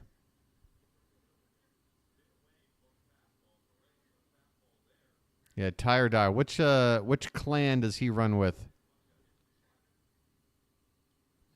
Are you from the north, Tire Dial? Here's the pitch, and this one is well off the plate as Canning spikes one into the dirt. 1 ball and 2 strikes on Ryan Mountcastle, leading off the bottom of the 6th. I watch R-rated fantasy shows. So in other words, Don, you have the internet. Right? The 1-2 is also in the dirt, and Mountcastle gets the count back to even now. Canning might regret wasting 2 pitches there to work this count back to 2-2. The 2-2 is laid off. That was a breaking ball that started low in the zone and then wound up in the dirt. Mountcastle lays off, and the count runs full. Ryan O'Hearn is on deck. The payoff pitch to Mountie is low, ball 4. Easy to lay off, not even close. Mountcastle takes his shin protector off and will trot down the first base. A leadoff walk here in the bottom of the 6th. And now Canning is on 88 pitches. And I seriously have to question why they brought him out here over 80 pitches in his first start of the season. You're kind of asking to turn a decent performance into a potential not so decent one. First pitch to O'Hearn is outside, 1-0. O'Hearn is 0 for 2 so far today. A pair of groundouts.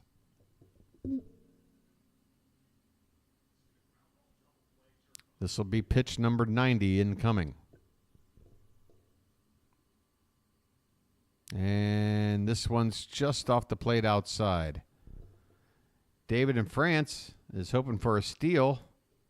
I'm not sure Ryan Mountcastle is the straight steal type guy. Maybe they go hit and run. We got a 2-0 count.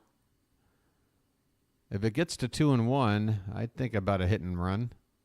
And that's a called strike. Knee high on the outside corner. So we have the situation that might call for Mountcastle to take off here. I still wouldn't bet on it, but let's see. The 2-1 pitch, runner not going, and this one is over the plate but low, 2-2. Excuse me. Over the plate but low to make the count 3-1. And Ron Washington is adjusting his cap and scratching his head as if to go, geez, should I have left him out there? Here's a swing and a high fly ball to right field. Will it stay fair? No.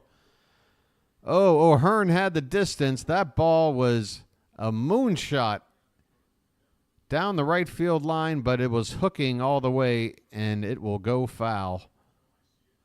But if that isn't a sign that Canning is on the cusp, I don't know what is. Canning would do well to be able to retire O'Hearn here, but if Ron Washington doesn't have a reliever ready to go, here's a check on the runner. Mountcastle back in. And some boos from the Oriole crowd. Almost as if to say, do you really expect him to steal? Have a great call, my friend. You're doing great. I'm your biggest fan. I need to drive more than I thought now. I will be listening in my truck, brother. Okay, buddy. I appreciate it. Here's a ground ball to the right side, but it's going to bounce into foul ground in front of the first base bag. The count is now 3-2 on O'Hearn as Mountcastle retreats back to first base. Canning getting close to 100 pitches now. It's great to hear. You got me on the car. You got me on while you're at work. You got me on while you're trying to go to sleep. You got me on while you're, I don't know, knocking boots. Whatever it is. I'm happy to provide a voice while you're doing your own thing. You know what I mean? All right. Payoff pitch coming to O'Hearn. Let's see if Mountcastle takes off here with a full count. He does. The pitch is swung on in line. Base hit right field. That's going to get Mountcastle to third base. There you go. That's when you run. A solid single by O'Hearn, and now the Orioles have something cooking. First and third, nobody out here in the bottom of the sixth. And I'll say it one more time. Mr. Ron Washington, you got 5 pretty good innings out of Griffin Canning. But his pitch count would have told you maybe you got the best of him. Instead, you let him out there, and now you're coming out to relieve him. Unbelievable. I am a better manager than Ron Washington. I mean, there you go. He comes out just to face 2 batters, and now it's pretty much the same situation. Nobody out in the 6th, just like it would have been if you would have started with a fresh reliever. Hey, thanks for that, Lizzie. I'll let you know who the Angels are bringing in, as Austin Hayes is due to hit next. But don't be surprised. We know how Brandon Hyde likes to use everybody on this Orioles team. Now that we're into the bullpen, we could start to see some pinch hitters. I'm hoping to see Colton Cowser get in that bat here before this game's over. I mean, we called him up because he earned a spot on the team. I knew he wasn't going to get the call on opening day with a left-handed starter. I thought maybe with a right-hander today, they'd find a spot for him. But the last thing you want to do is call him up to the big team only to sit there on the bench. Let's get him involved. Let's find a space for him here in this game before it's done. Calling for a sac fly. First and third, Hayes coming up. I don't know. I got to see who the reliever is coming out for the Angels before I can make a guess. I got to know who it's going to be. Have they announced it yet? Oh, it's going to be Garcia? Who's this guy? Luis Garcia? These last season stats? ERA of 4, .39, whip.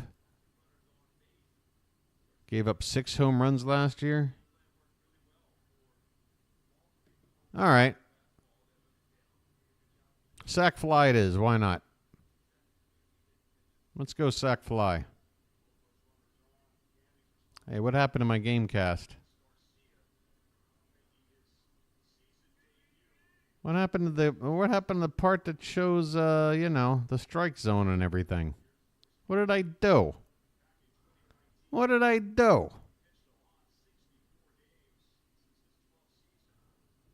All right. Well, that's what I get for just looking at what this dude has ever done before. I'll get back to where we were. Don't you worry. Don't you worry.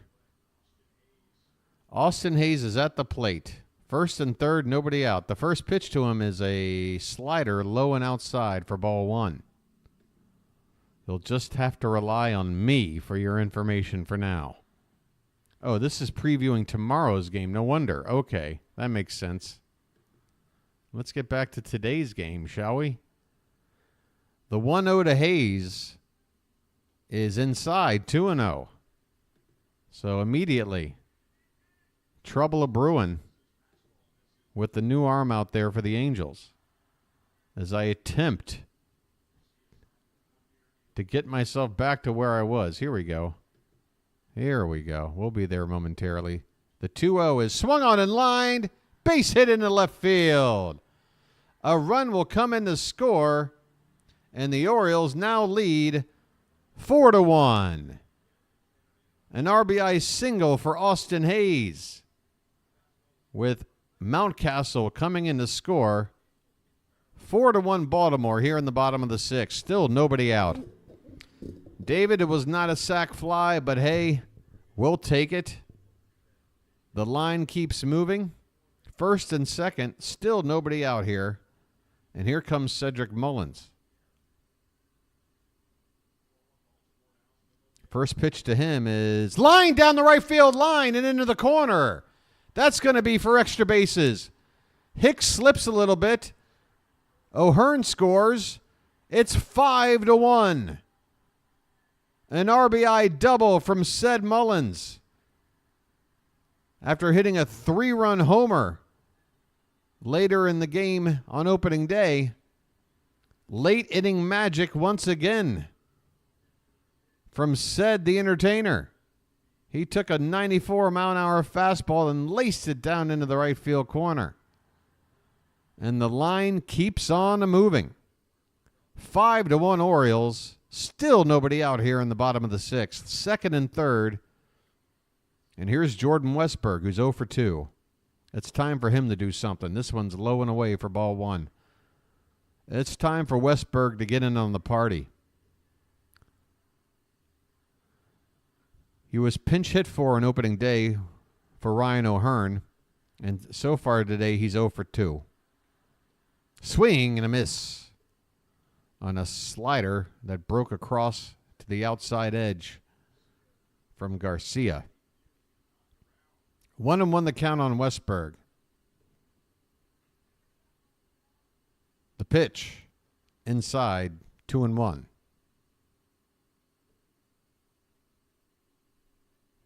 Can you feel it?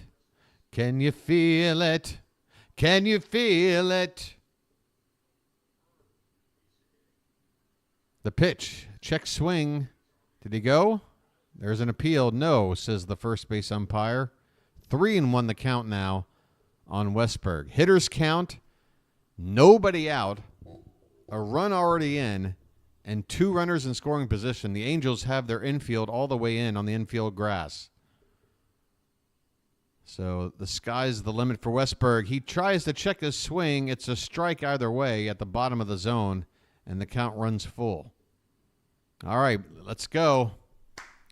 Action pitch. Full count on Westburg. The payoff pitch. Swung on and tapped in front and over the second base bag for a base hit. 1 run scores. Trout's throw is in. It's offline. Another run scores. A 2-run RBI single for Jordan Westburg. Join the party, why don't you? It's 7-1 Orioles.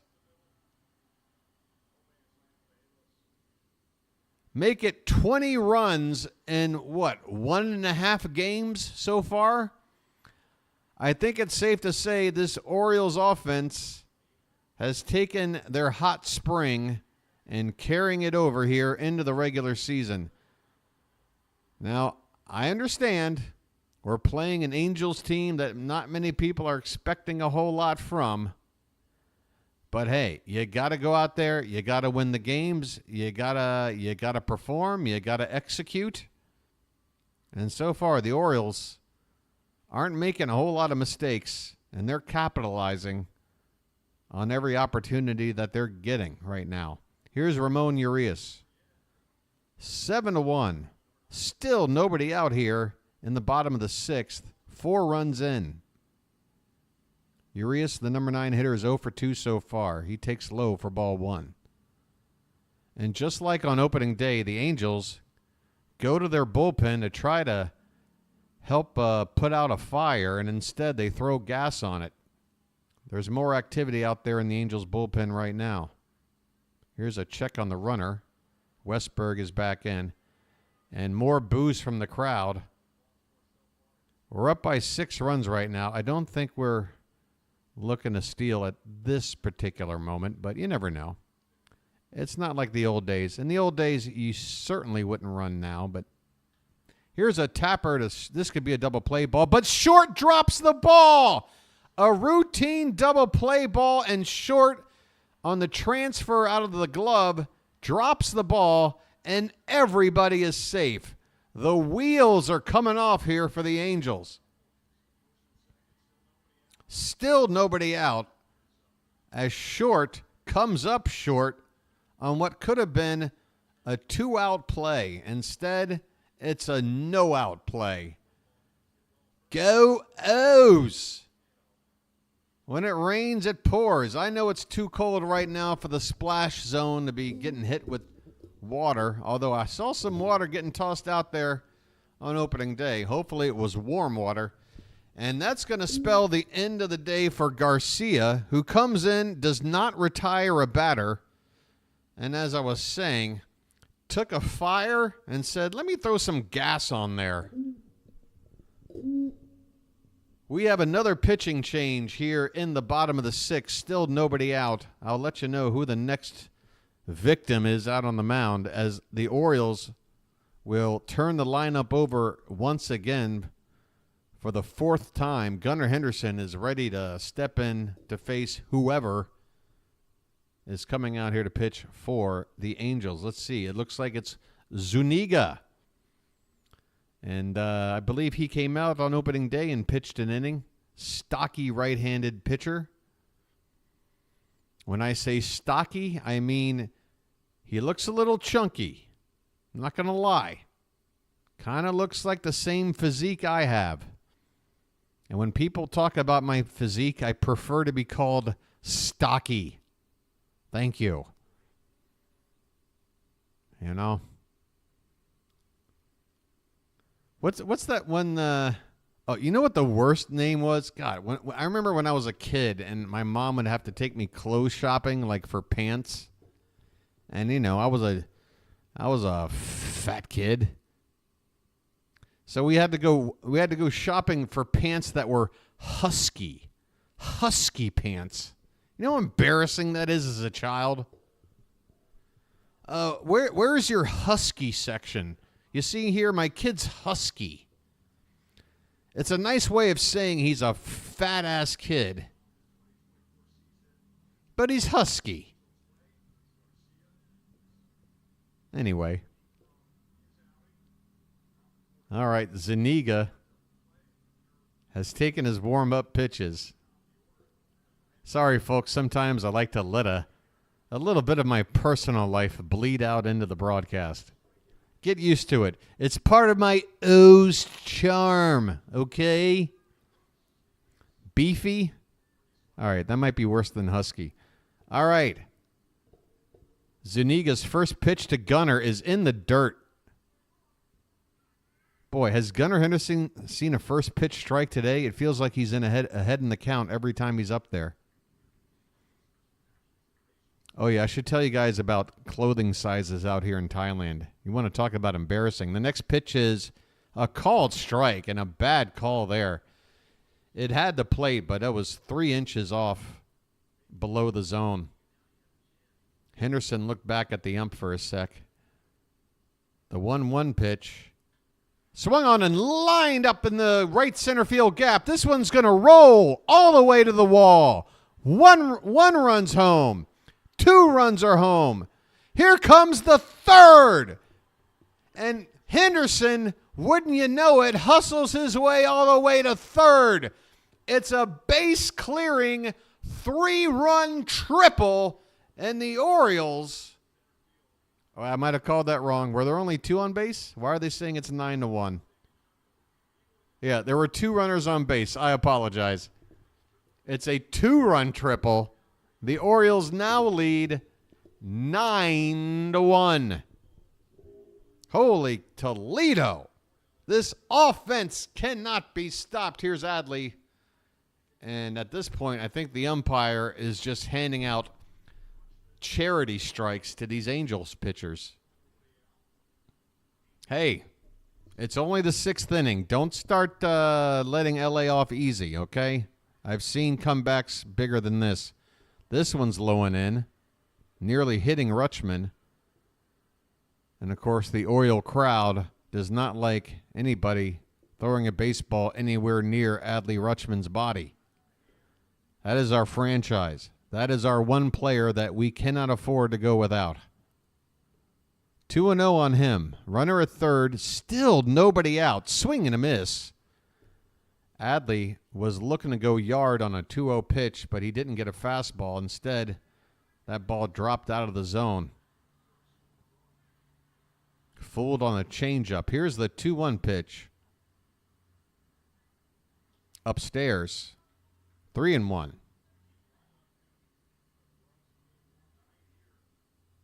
Lori, how are you doing? Lori, thanks for coming in, joining up. And so far, I got to say, I'm really digging the vibe of the chat here.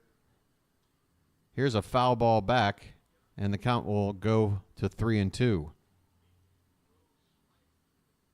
I got to tell you, there is a lot of just, not that I'm breaking any headlines here, but when it comes to social media stuff or live streaming, it's really hard sometimes to keep a nice, good community of good people. Adley works a walk, as he's been known to do. Hey there, Fitzy. The Orioles are killing it tonight. Hey, you know what? They killed it the first game as well. Still 160 chances to kill again. Wait, I can't keep saying the word kill because this is YouTube. Oh, wait. I can't get demonetized because I'm not monetized. All right. They are killing it. The Angels have a conference out on the mound. Runners at the corners. Still nobody out. How many runs are in now? 6?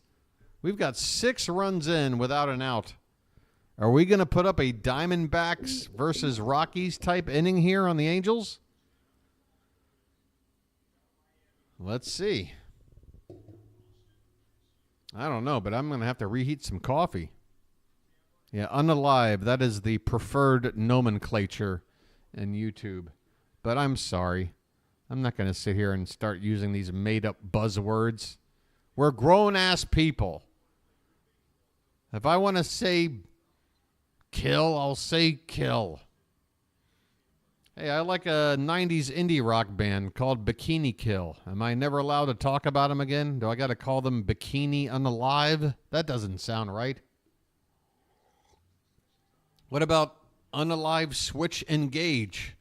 That sounds weird. All right, Santander at the plate, first and third, and the first pitch to him from Zuniga is way inside. My God, these Angels relievers. Now I can understand why Ron Washington tried to stick with his starter for so long, because so far there's nobody in the pen that's helping. Here's the 1-0 to Santander, way up and in. Santander has to back out of the way. It's 2-0. And there's more boos raining down from the crowd. Again, if you can't figure out a way how to throw a strike, stop throwing it on the hitter's side, okay? Throw it on the outer side. Don't hurt somebody.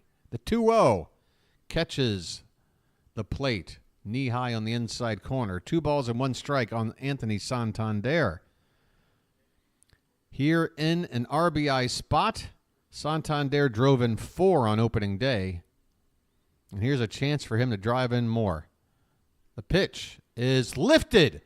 That ball was not even in the zone. It's back and over the groundskeeper's shed for a 3-run homer.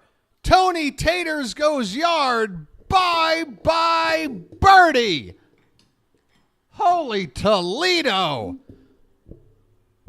A dozen more runs scored by the Orioles today. Santander racking up RBIs.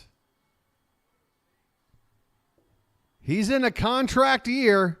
I called it already. Anthony Santander is going to have a special season. My goodness, this pitch was way out of the zone. And he just said, I don't care. I know how to. It's like he's like Tiger Woods. It's like he's hitting off a tee. Unbelievable.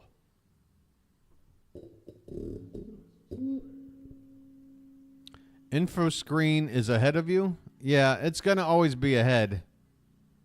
It's always gonna be ahead, unfortunately. I mean, the best I can do is just hit refresh and hope it's not as ahead as before, but there's really not much I can do about it. To be honest, if I were using the MLB.com app, it would be even further ahead. Mountcastle has a 1-1 count, and the next pitch is swung on a miss, low and away. Yeah, the best you can hope for is I'm always going to be a pitch or two behind the animation, but that's just you're just going to have to take what you get. David, listen to my voice and all will be fine. I'm not going to leave a detail out. I promise you. 21-4 in run differential so far, and we're still in the second game. Thanks for pointing that out, Sean. That's a nice little stat to point to. Wait a minute. So wait, no, because it's more than that, because we scored more than 9 runs on opening day, didn't we? Didn't we score 13 or something? Yeah, there you go. Wait, is it even that? What was the final score on opening day? Wasn't it like 13-3 or something?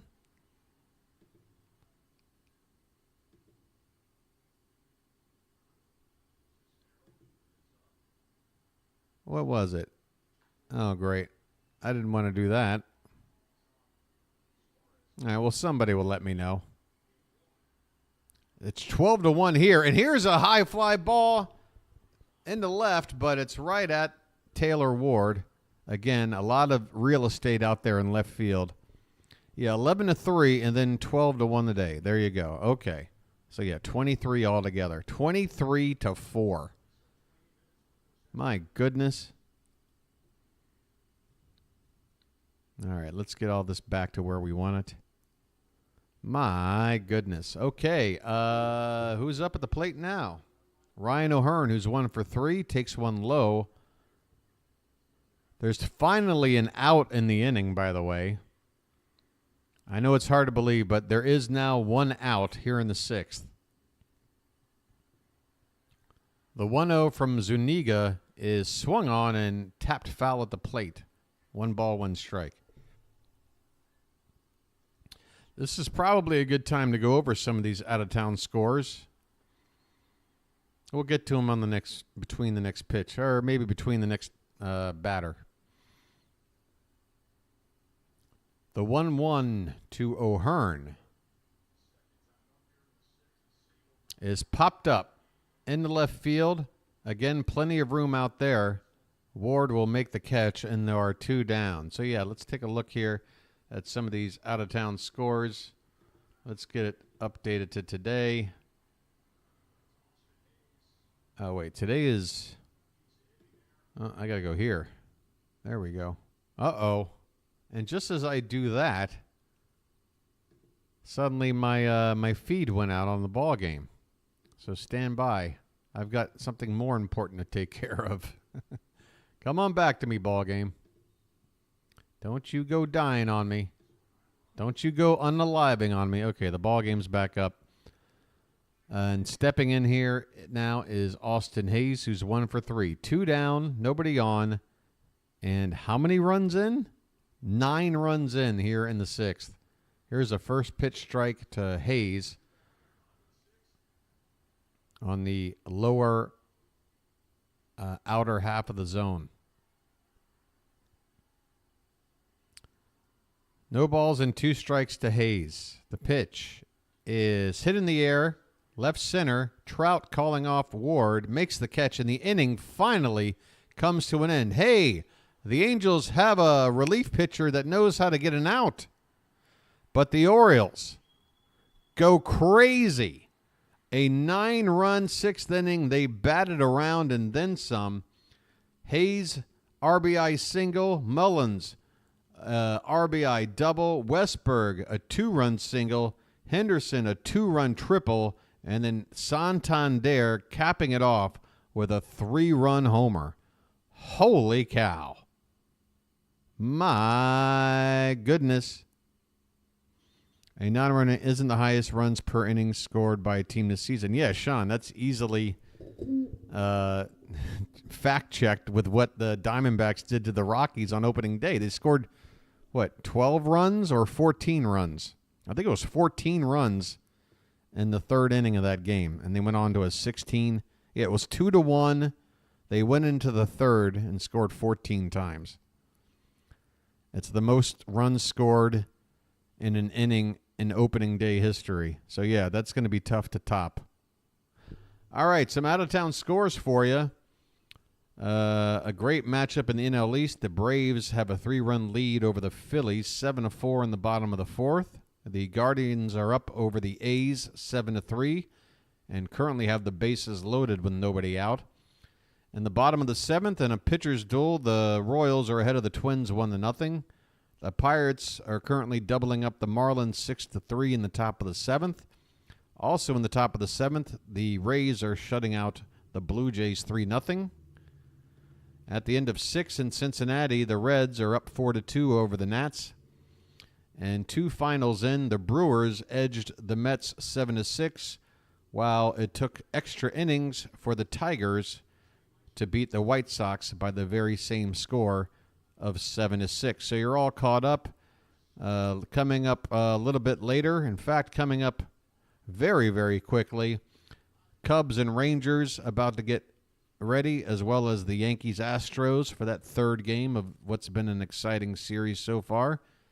Giants and Padres, Rockies and Diamondbacks, Cardinals and Dodgers, and Red Sox, Mariners all later tonight. Okay, we're ready to go here in the top of the seventh. And just as I expected, the day is over for Grayson Rodriguez. And now that we have this giant lead, remember when I was talking about, hey, close game, let's go to our best relievers? Well, we are going to one of our best relievers. Danny Coulombe is on the mound. But instead of working with a 2-run lead, he's working with an 11-run lead. 1-1 the count as he's facing the right-handed Brandon Drury. Here's a swing and a foul ball. And the count goes to 1-2. Coulombe's first appearance here in the regular season.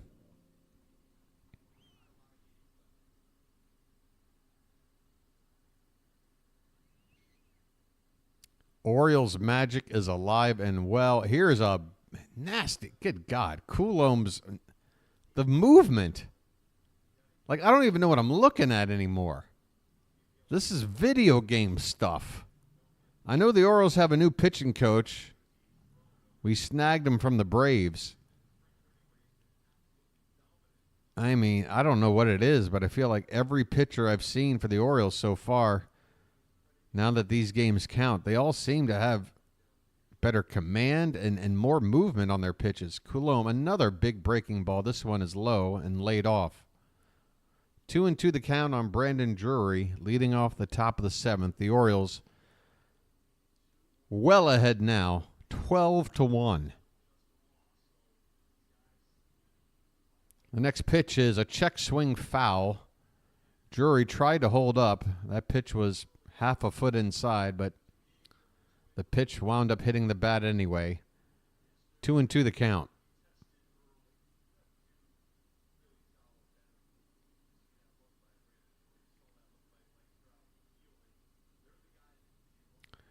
The next one, Coulombe tries to paint the inside corner, but misses by a couple of inches, and that'll run the count full. As I can hear the roosters crowing outside the window behind me, which can only mean we're at least in the 5 a.m. hour. This one's up the middle. The second baseman, Westberg, cuts off Henderson at short to make the play, and he throws out the base runner, Drury, to begin the top of the seventh. One down here in the seventh, and that'll bring up Nolan Shanwell, who's 0 for 2 with a strikeout. Shanwell is a left-handed batter. By the way, making his debut tomorrow for the Angels on the mound, it'll be Reed Detmers. And if the Orioles rotation, which was announced at the end of spring, holds true, we'll be countering with Tyler Wells. So, folks, come on back for Sunday action. Tyler Wells will be on the mound. He's not the mountain, but he's pretty close to a mountain. I like to call him the mini mountain. He's very large, and he is very in charge when he's on the mound. 1-1 the count on Shanwell, and the pitch is hit in the air, foul off to the left.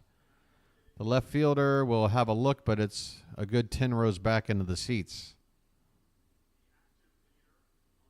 Shanwell made a big splash last season when he got his call up, made his major league debut by reaching base in 30 consecutive games to start his career.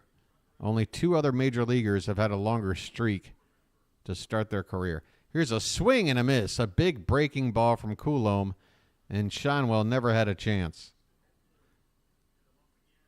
2 down, nobody on here in the top of the 7th, as the Orioles are looking to cruise to their second win in 2 here in the opening series of the season.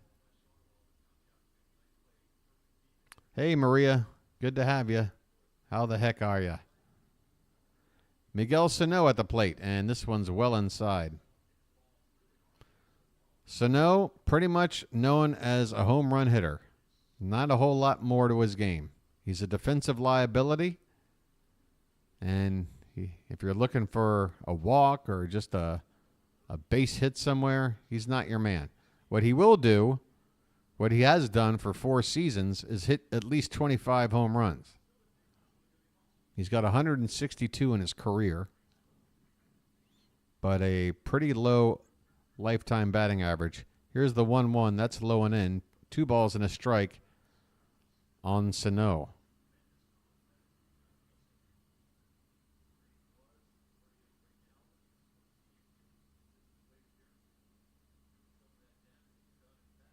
The pitch is a hanger, and Sano, is that a fair ball? It is. And that would be a double for most, but Sano, again, he's got some drawbacks to his game, and one of them is he's not very fleet of foot. That ball was laced inside the fair side of the foul line and into the left field corner. Hayes did well to retrieve it, but Sano hardly even thought about taking second base on what would be an easy double for about 95% of hitters out there. So 2 down and a runner at first. I said Sano doesn't single. Well, give me a break. That was a double. He just can't run. And Holiday's doing the same. Yes, by the way, I'm sure you Orioles fans are out there are well aware how Jackson Holliday made his first start in AAA. All he did was hit a homer, had a double, was a triple short of the cycle. And I know what a lot of Orioles fans will probably say, which is, you see, why didn't we start with him? Why didn't we start with him? Here's a Tapper foul. And the count remains 0-2 on Logan O'Hoppe, who's up there with 2 down and a runner at first. Yeah, you could look at it that way, or you could look at it as, hey, Jackson Holliday got the message when he was sent down. Maybe it was a little bit of a check of the ego. Maybe he's got a chip on his shoulder. He went down there and said, look, this is what I do. You know? Whereas if you just give a big prospect like just a nice, soft, easy path all the way. You know, sometimes it works. It worked for Griffey Jr. It's worked before. But I really don't mind. I don't mind it. And you can't say in the first 2 games that, boy, these Orioles can't get this done without the bat of Jackson Holliday in the lineup. It is currently 5:14 a.m. where I am. We're about 30 minutes away from sunlight starting to make its way up behind over my shoulder here. 2-2 the count on O'Hoppe. He has a walk and a single. He's had one of the few productive days at the plate for the Angels, and he takes this one low and in to run the count full. 3 balls, 2 strikes, 2 out, so the runner from first will be off with the pitch. Sano being that runner. The payoff pitch is swung on and popped up. Ohapi chased one that would have been ball 4, and this one will get back into the crowd. Lizzie's having dinner. Is it a Hannibal Lecter style dinner? What are you having? Some fava beans and a nice Chianti? I have no idea how that might have sounded over the microphone. I got a feeling it sounded terrible. All right, the full count pitch is swung on and popped up down the right field corner. The first baseman and right fielder take a look, but once again, back in the stands. Hey, what's going on here? Oh, just the best damn sports live stream on YouTube. Following the best damn team in baseball. Yep, again, Fitz. I can tell you're blown away because you typed again twice. Here's a ground ball scooped up by Urias at third. He throws across in time, and the inning is over. We go to the 7th inning stretch here at Camden Yards. It's all Baltimore. Orioles 12, Angels 1. Woo!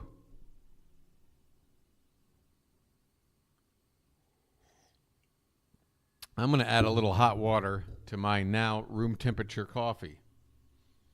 This is a life hack. Take your room temperature coffee, heat up just a little bit of water to a boil, add it to your tepid coffee. Suddenly got a hot cup of coffee again with just a minimal, loss of strength. A little more watered down, but hey, it's worth it. Right?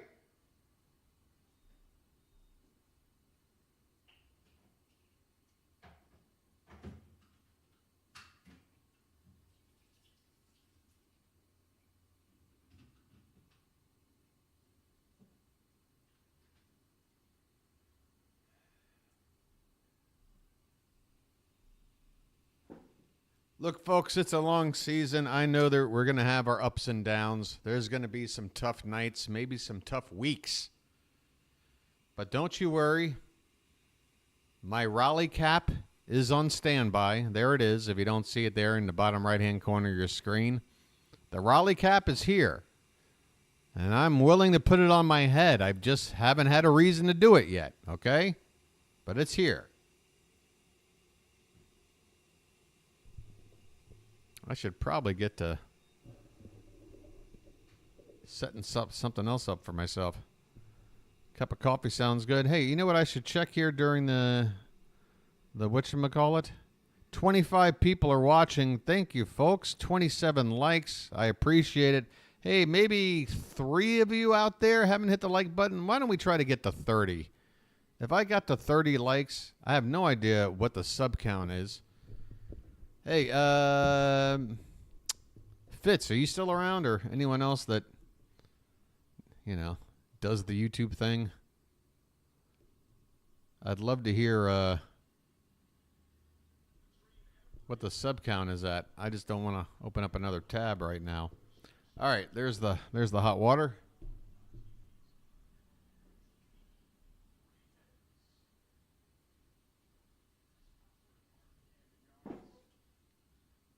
All right.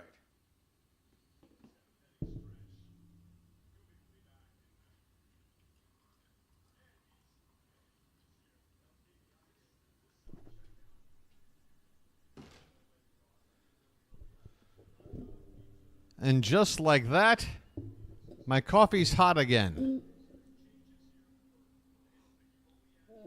We've got some defensive changes for the Angels, the kind you would expect in a blowout like this. Mickey Moniak is out in center field. I guess Mike Trout's day is over. And Joe Adele is in right field. Also in, Luis Renifo, the infielder, will play third base. Coming in to pitch now, he had a stint on opening day, Jose Cisnero. Cisnero did not do well on opening day. 2/3 of an inning, 2 walks, 3 earned runs, which would put his ERA right now at what, like 80 something? More than that, over 100? What's his current ERA? Here's a check swing by Mullins, and it's a called strike apparently. Oh, I'm sorry. I'm being too unkind. His ERA is currently at 40.5.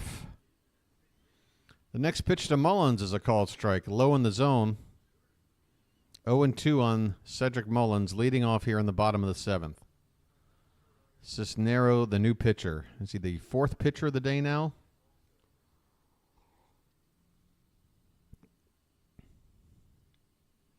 Hey, I hit 30. Hey, thanks, guys. 96 subs? Oh, my God. Let's get to 100. What do we need to do?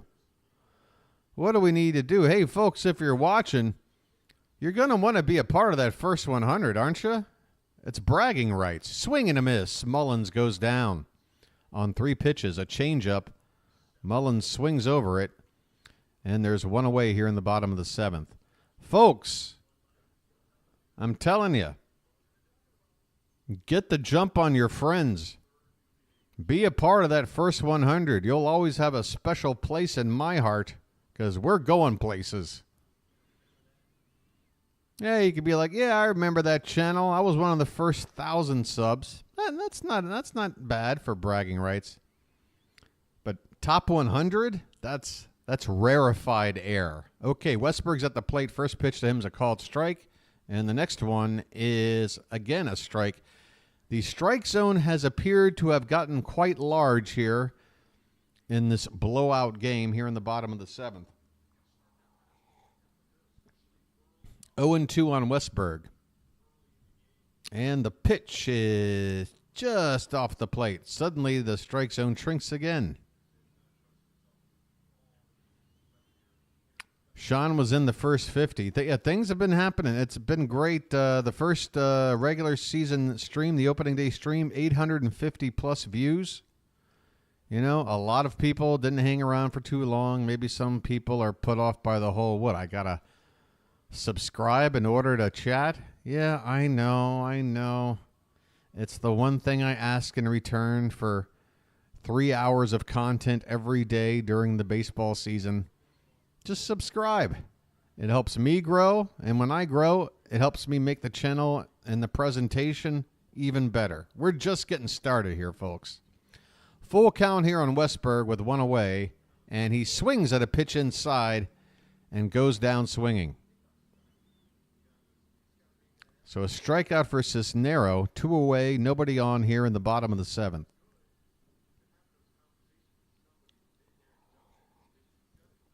Do you remember where you were when you subscribed?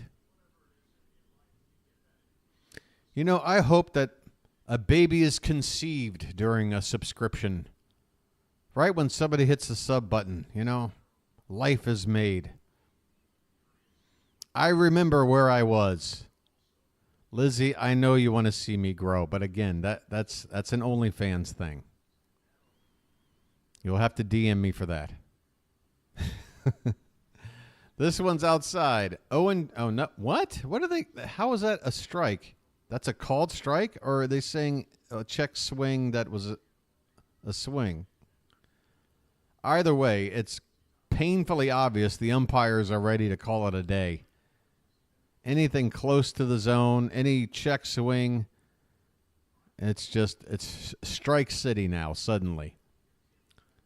The 0-2 to Urias is inside, and that one almost hit him, so the umpire has to call it a ball. 1 ball and 2 strikes. Is that where I first ran into you, Sean? That's cool, because I would have figured we would have met in one of the Ryan Ripken streams first. But yeah, foul territory. I got to be honest with you. I sort of tolerate their content. Again, these sites where they go in hard with the sports betting promoting, I'm not a fan. This one is a called strike 3, and that is ridiculous. Westberg is like, look, dude. Or excuse me, Urias is at the plate. Urias is like, look, dude, I haven't had a hit today. And I get it. But, I mean, if you're going to pull that on somebody who's already got a couple of hits. A called strike 3 on a pitch 4 inches inside.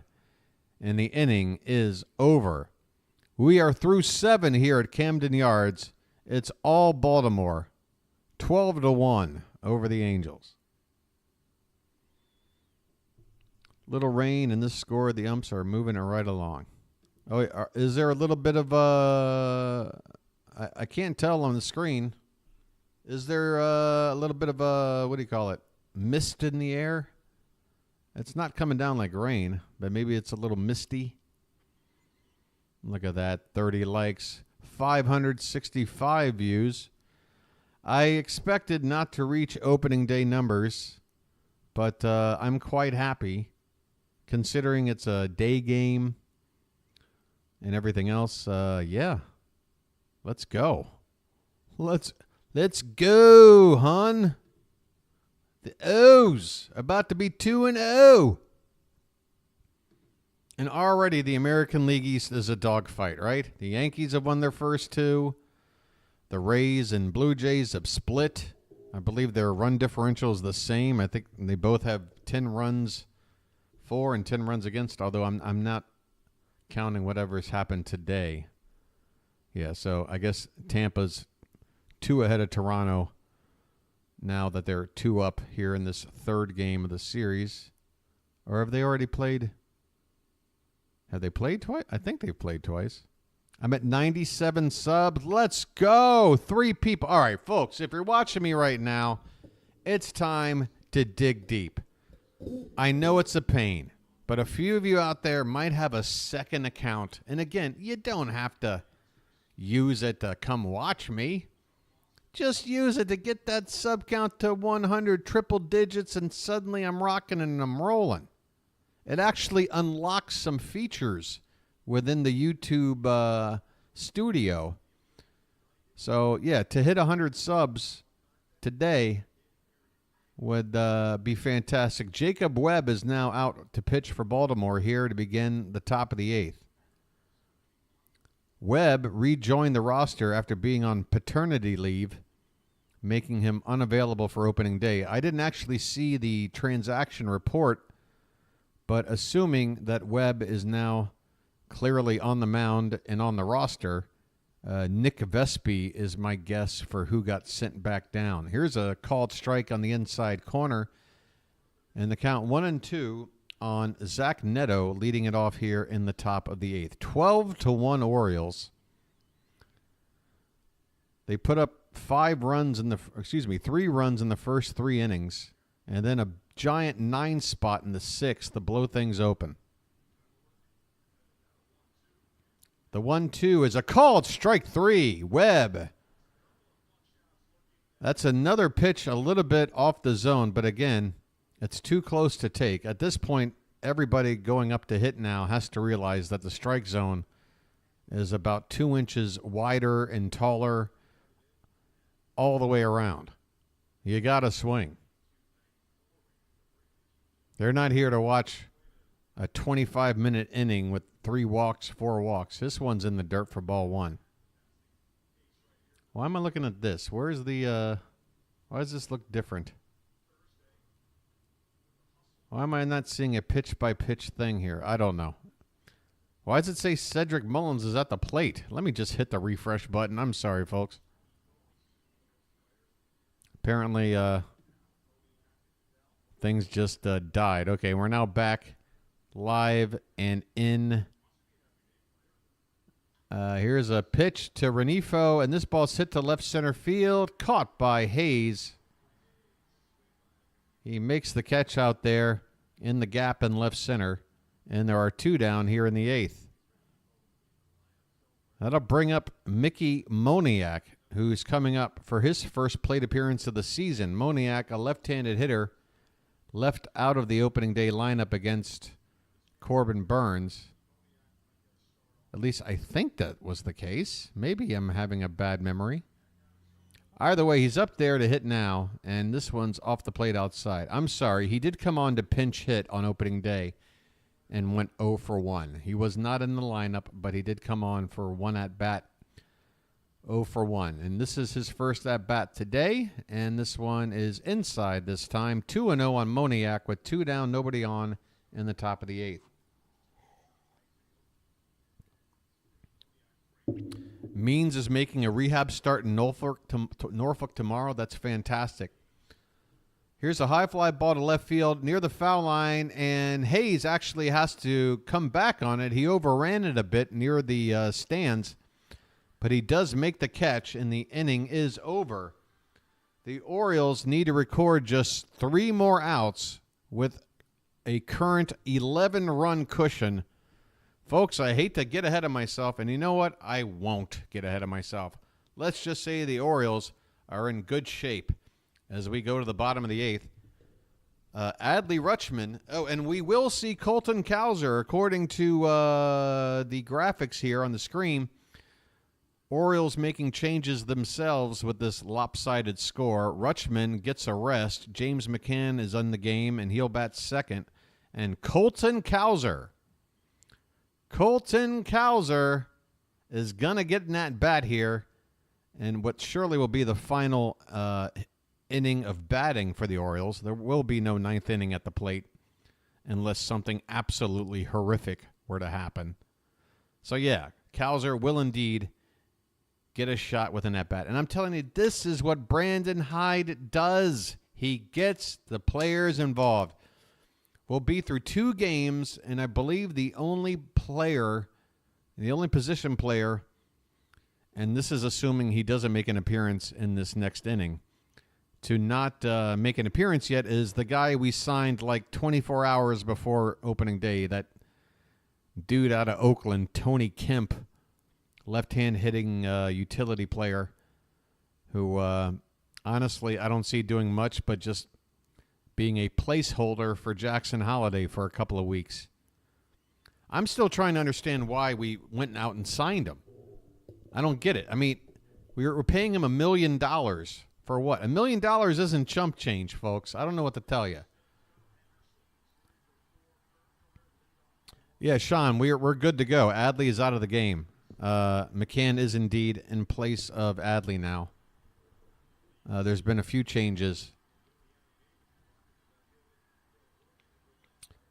Folks, what's that sub count looking at? Do I need to throw up the live? I hate to risk throwing up one extra tab here, but hey, if I got to go to the live page just to get people hype, I'll do it. I mean, we are indeed in the bottom of the 8th inning. Tony Kemp, hey, it's true. Kemp is going to pinch hit for Gunnar Henderson. I told you there's only one other player. So they're going to get Kemp, McCann, and Cowser, 3 hitters who have yet to make an appearance this season. And apparently they're all going to get a chance here to hit in the 8th. And there's another ridiculous strike call. Boy, these umpires do realize that they still have that mechanism that shows the job they did and how accurate they were in their pitch call. They can't just keep calling these pitches way off the plate strikes. I mean, that wasn't even close. All right, what am I looking for here? I know this is self-indulgent. Hang in there. 98. There it is. 2 more, folks. Come on. And look at that surge since the season started. Look at that. Oh, 2 more, and your boy is going to dance. What do you want me to do? What sort of pandering reward would you like from me to get those 2 more subs, baby? Come on. We're watching a blowout. I'm clearly a good luck charm, folks. I'm 2 games into my Orioles broadcasting career, and so far I'd say the results are pretty damn good. By the way, Adam Simber is out on the mound now for the Angels. 1-2 the count on Kemp. Left-hand hitter, and he lifts ones in the right field. The right fielder going back. He's on the track, and he makes a leaping catch in front of the groundskeeper's shed. It was an awkward catch, but a catch nonetheless out there from Joe Adell. Boy, that if he's going to put his own highlight reel package together, I don't think he's going to include that one. It was a bit of a awkward leap there, but he got the job done. He makes the catch. We got there? Who's butt crack? Did we get there, folks? I still... Oh! Oh! Come on, people. Give it up. The first milestone has been achieved. Level unlocked. Here's a pop-up down the left field line and foul by McCann. McCann again coming in to replace Rutschman, and the count on him is 0-2. Look at that. Boom. There's 100. 2 games in. And Lizzie is out there pimping me to death. Let's go. Pimp me. Whoa, that ball is just a bit outside. That's my Bob Uecker impression. My goodness. Simber throws a ball about 8 feet off the plate. 1 out here in the bottom of the 8th. McCann at the plate, and here's a ground ball up the middle, a base hit. So James McCann, get yourself a pinch hit single, why don't you? His season batting average sits at 1,000. And does that bring up Colton Cowser now? Are we going to get our first...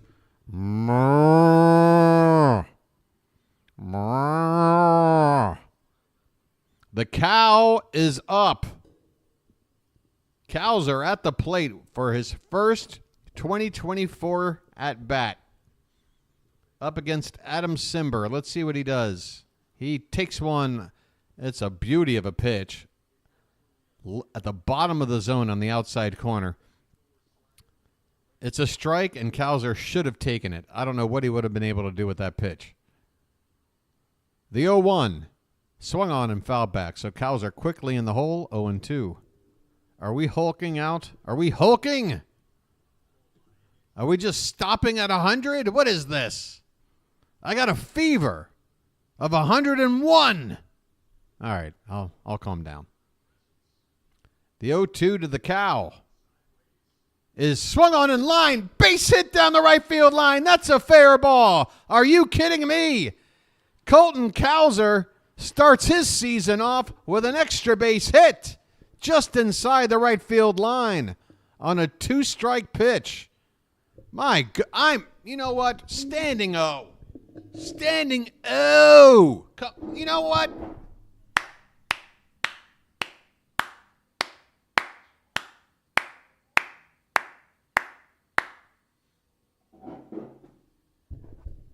Everybody hits. You get a hit. You get a hit. You get a hit. All right, that joke's 18 years old. Here's Ryan Mountcastle, second and third, 1 out. And here's a foul ball back off to the right. My goodness. Who's next? It's just an assembly line.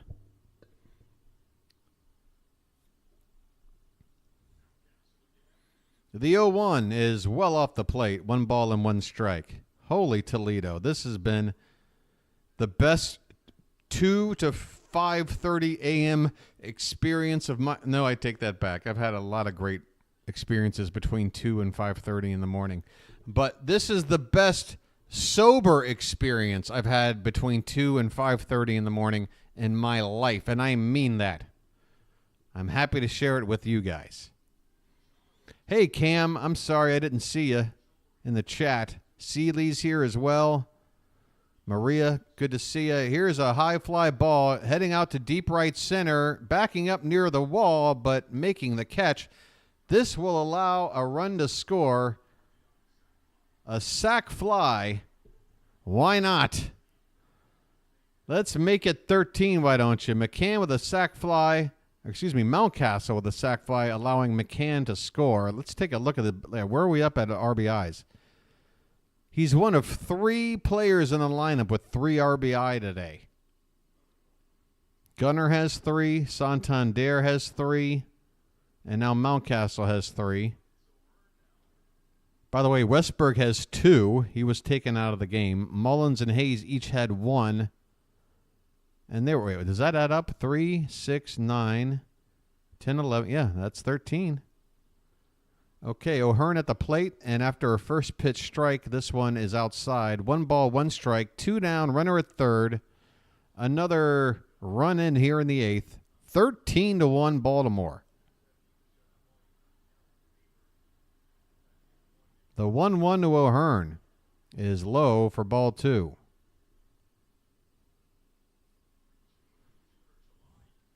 Ooh, baby, I can get used to this. Simber's 2-1 is swung on and fouled behind the plate. Simber with a herky-jerky sidearm delivery. He is a off-speed type of pitcher. Does not have overpowering stuff. He's all about being tricky to hit. And he nails the bottom of the zone for a called strike 3, inning over. But the Orioles, sitting up basically bench players to round things out, go ahead and tack on another run courtesy of a sacrifice fly. We are going to the 9th. It's the Orioles 13. The Angels 1. So now we're up 25-4. Is that the current run differential after 2 games? 25-4. Now again, folks, it's very fair to say this Angels team is an absolute mess. So don't read too much into it. But to that, I would say, yeah, I wouldn't read much into it if we won 5-2, if we won 6-1. But the fact that we are scoring a dozen runs with ease, I don't care if we're playing a AAA team. That kind of means we're locked in, I think. And the same goes for our pitching. Like, I get it. This Angels lineup is not murderer's row, especially when you take Mike Trout out of the equation. But still, these are professional hitters. And while Corbin Burns is an ace, and you could chalk it up to, well, you know, they just went up against an ace. I mean, Grayson is still young. He's only had really a half season of good pitching under his belt. And he came out today and dominated. So, and yeah, let's check the error department. How many errors today? 0. So in other words, the offense is clicking on all cylinders. The pitching is fantastic. And the defense is pretty much flawless. There really isn't much to say negatively about the Orioles right now, which, again, I completely understand. It's not going to be like this every night for the next 6 months. There's going to be some tough stretches. The month of June, I can tell you right now, is going to be a challenge. But, man, if we're writing a long storybook here, the first 2 chapters have been some nice reads. Here's Joe Adell at the plate. Cionel Perez is in on the mound now. Here's a swing and a little looper, and it somehow gets past Mullins all the way to the wall. What happened there? Mullins took a weird path to the baseball, and that's going to allow Joe Adell to get to third base. I would like to see that replay. I don't know what Mullins was doing there. That ball wasn't hit into the gap. It was hit just to the right of Mullins in center on the ground. And I can hear the commentators on the TV right now sort of asking the same question, like, what happened there? Luckily, it's a blowout game in the 9th inning, and that shouldn't come back to hurt us. But what happened there, Sed? I'm not sure. Here is Tyler Ward at the plate. I'm sorry. He's 1 for 3 today. Perez, with that strike, is already ahead 0-2 now on Ward. The next pitch is a line drive into right field, a base hit. So just like that, the Angels have added a run. Perhaps Adell scores from second on that hit. We'll never know. But still, there's nobody out, and Perez has come on, thrown 5 pitches, and has already allowed 2 hits and a run. So I said there wasn't much negative to point at, but so far Perez's appearance has been a little shaky. 2 batters in. And now he throws a ball that's in the strike zone, top of the zone, and doesn't get the call. What's up with that, ump? Suddenly we're shrinking the strike zone again, and here comes Brandon Hyde out to talk. I don't think he's making a change. Normally you send your pitching coach out in this situation, but Hyde is coming out. And actually the trainer is also out, so that might be why Hyde is making the trip. This could be a Oh, and Perez looks like he's already going to hand the baseball off. Oh, this isn't good news. Folks, this is why when you celebrate, it never lasts for long, does it? Opening day went just about perfect, and today seemed to be following suit. But unfortunately, Cionel Perez is going to have to come out of the ballgame with some sort of issue. Let's hope it's not too serious. They're going to make a call to the bullpen, and because of the injury situation, they'll give whoever's coming out as much time as they need to get warm. That is unfortunate. Such a positive day, both for the Orioles, for my stream, for my sanity. But hopefully Cionel Perez is going to be okay. If he's not okay, then Nick Vespi, who's probably on a bus down to Norfolk as we speak, is going to get off the bus, walk up to the stadium down there, and have somebody say, hey, get back on that bus because Perez went down. We need another reliever. And then Vespi gets back on the bus. The magic. It's happening. I've seen more magic from the Orioles in 2 days than I've seen in David Copperfield's entire career. I'm telling you right now, we can make the Statue of Liberty disappear if we wanted to. There ain't nothing this team can do. And yes, I do see the beginning of a sunrise. I don't know if it'll show up on my screen or not.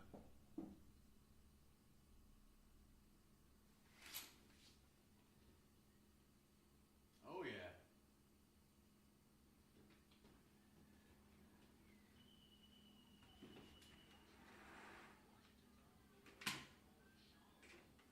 All right.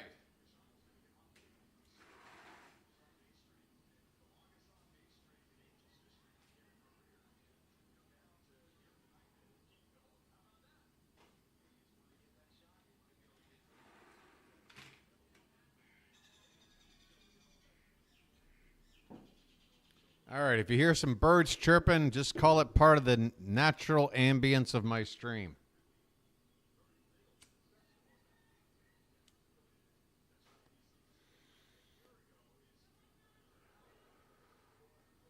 Let's see who's coming out here to pitch for the Orioles now. It's still showing Perez up on the screen, and they have yet to show who's on the mound here on the TV.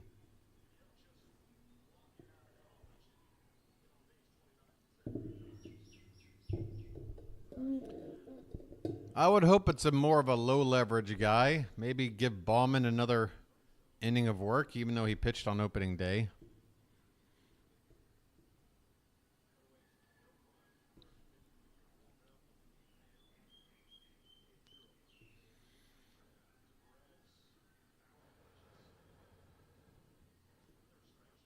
Let's see who it is. They keep showing Nolan Shanwell in the on-deck circle. Can you show us who's on the mound, please?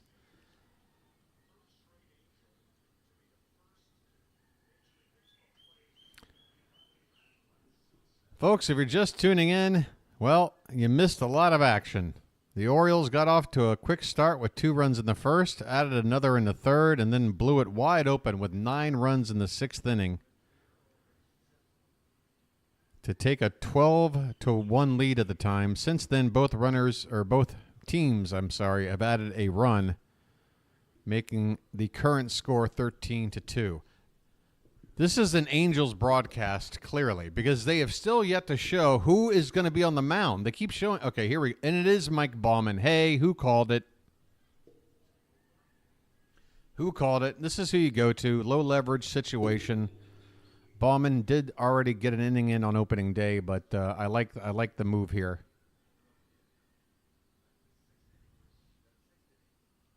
What this will mean is no matter what the situation is tomorrow, whether we're in like a save situation or even if we're losing, we're probably going to go ahead and see Kimbrel get an appearance, Cano get an appearance, because you don't want to go the whole series without those guys getting a little bit of action.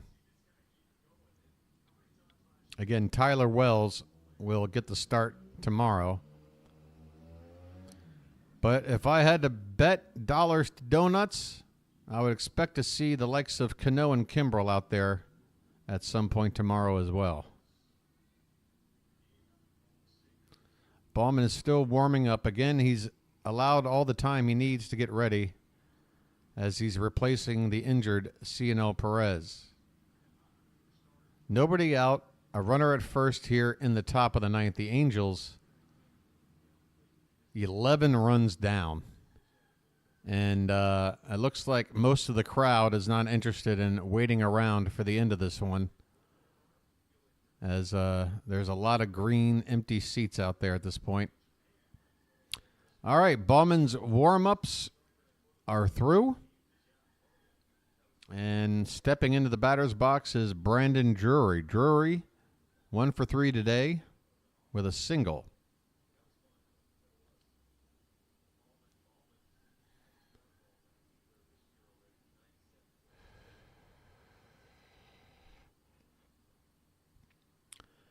The 1-0 is spiked into the dirt and goes all the way to the backstop. A wild pitch, and now a runner moves up into scoring position. Ward at second base now, still nobody out. And a 2-0 count on Brandon Drury. Well, this is not a good beginning for Baumann. Let's get it under control now. The next pitch is swung on and hit in the right field, a base hit. Let's see if they send the runner down 11. No, they're not. And that's probably the right move. Nobody out. You're 11 runs down. No need to try to score from second on that single to right field. Now the Angels have runners at first and third. Nobody out. Maybe we will see a higher leverage pitcher before all is said and done if Baumann continues to struggle. Shonwell coming up to the plate. He's 0 for 3. He struck out twice and grounded into a double play. So it's been a tough day for him so far at the plate. I'm sure he's looking to at least drive in a run from third here, whether it's a ground ball or a sac fly, something. 0-1 the count. And the next pitch is swung on and grounded to the right side. A diving stop. And, it's dropped by the pitcher, Baumann trying to cover. Oh, the run will score. Ward would have scored either way, but the Orioles can't get an out. Oh, that was such a well-fielded ball there over at first base by Mountcastle. A diving backhanded stop. He throws it. It is a low throw to Baumann, but he should have caught it. So everybody's safe. A run is in. And actually, it's runners at first and third now, as the lead runner went from first to third on the error. Now it's Sano at the plate, and he takes a called strike on the outside corner. Okay, so a little rocky here in the ninth. But we've built a large cushion here. Hopefully it won't be too much longer till we can put this one to bed. The 0-1 is swung on and fouled back. No balls and 2 strikes on Miguel Sano.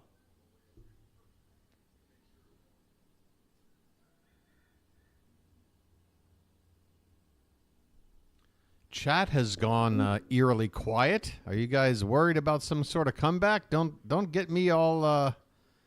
I'm getting worried. Don't get me worried. Tell the BirdWatcher it'll all be fine. 1-2 the count on Sano. Another injury update I saw. Apparently Bradish threw. Hold on. This is pot foul and out of play. 1-2 still the count. Bradish threw a 35-pitch bullpen session using all of his pitches. And Sean, that update concludes with he came away with no setbacks, right? That's the key. He did that and no setbacks. Here's a swing and a miss. Bauman gets a strikeout of Sano, the first out of the ninth. And a bit of a Bronx cheer there from the remaining crowd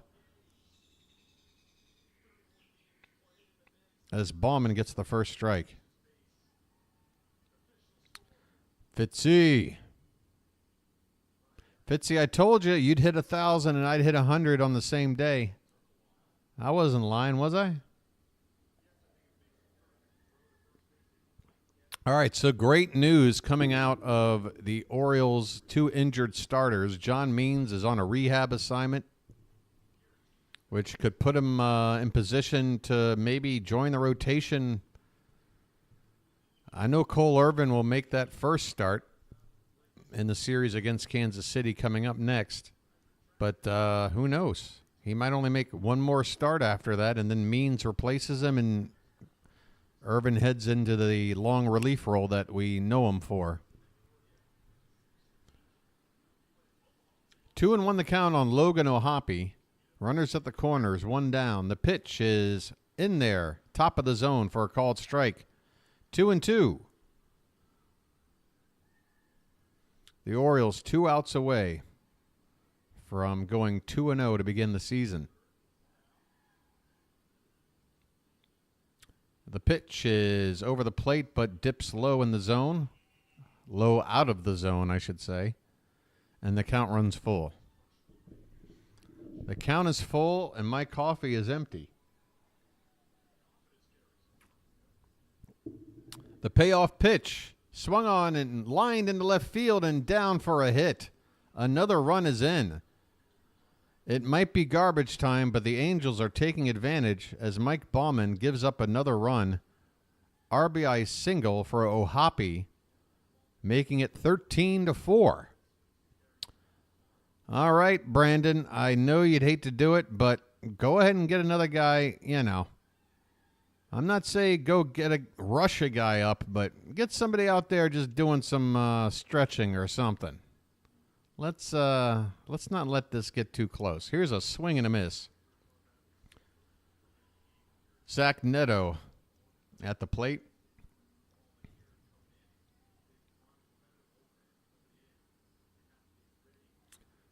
There you go. Swing and a foul back. Yeah, I mean, at the moment, we have Keegan Aiken sort of as a long lefty, but I think Aiken could sort of play a short lefty role and replace Perez. And then, again, when Means is ready. Means, I can see coming back, taking the spot from Irvin in the rotation. Irvin then moves to long lefty reliever, where Aiken is now, and then Aiken just sort of becomes more of a middle reliever while Perez is down. That would be my guess. That kind of keeps the structure of the pitching staff intact.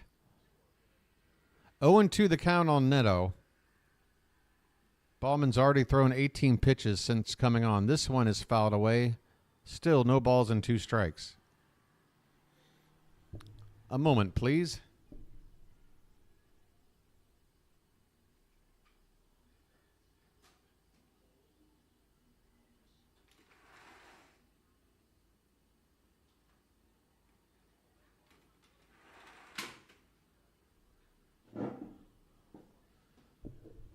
Neto stays alive with another foul ball. Still no balls and 2 strikes as Bauman trying to put this game to bed. I was ready to have this game wrapped up lickety-split once we got to the 9th, but it's taken a while. Here's a swing and a foul ball off to the left. Whew. Well, there's one guarantee I can make. You won't be seeing Mike Baumann in the game tomorrow because he's over 20 pitches already here with one out. And he misses on the outside edge. Crowd wanted the call, and I can't blame him because that's about 2 inches off the outside corner. And for the last couple of innings, when this was a blowout, and it's still a 9-run game in the ninth. All right, this one's popped up in the air to right, going back on it at the warning track and making the catch. Is that Santander still out there and right? Either way, it's the second out here in the ninth. Runner from second moves to third. So first and third now with 2 down. Angels down to their final out. And they send up Luis Rengifo, who came in as a replacement when this game got blown wide open.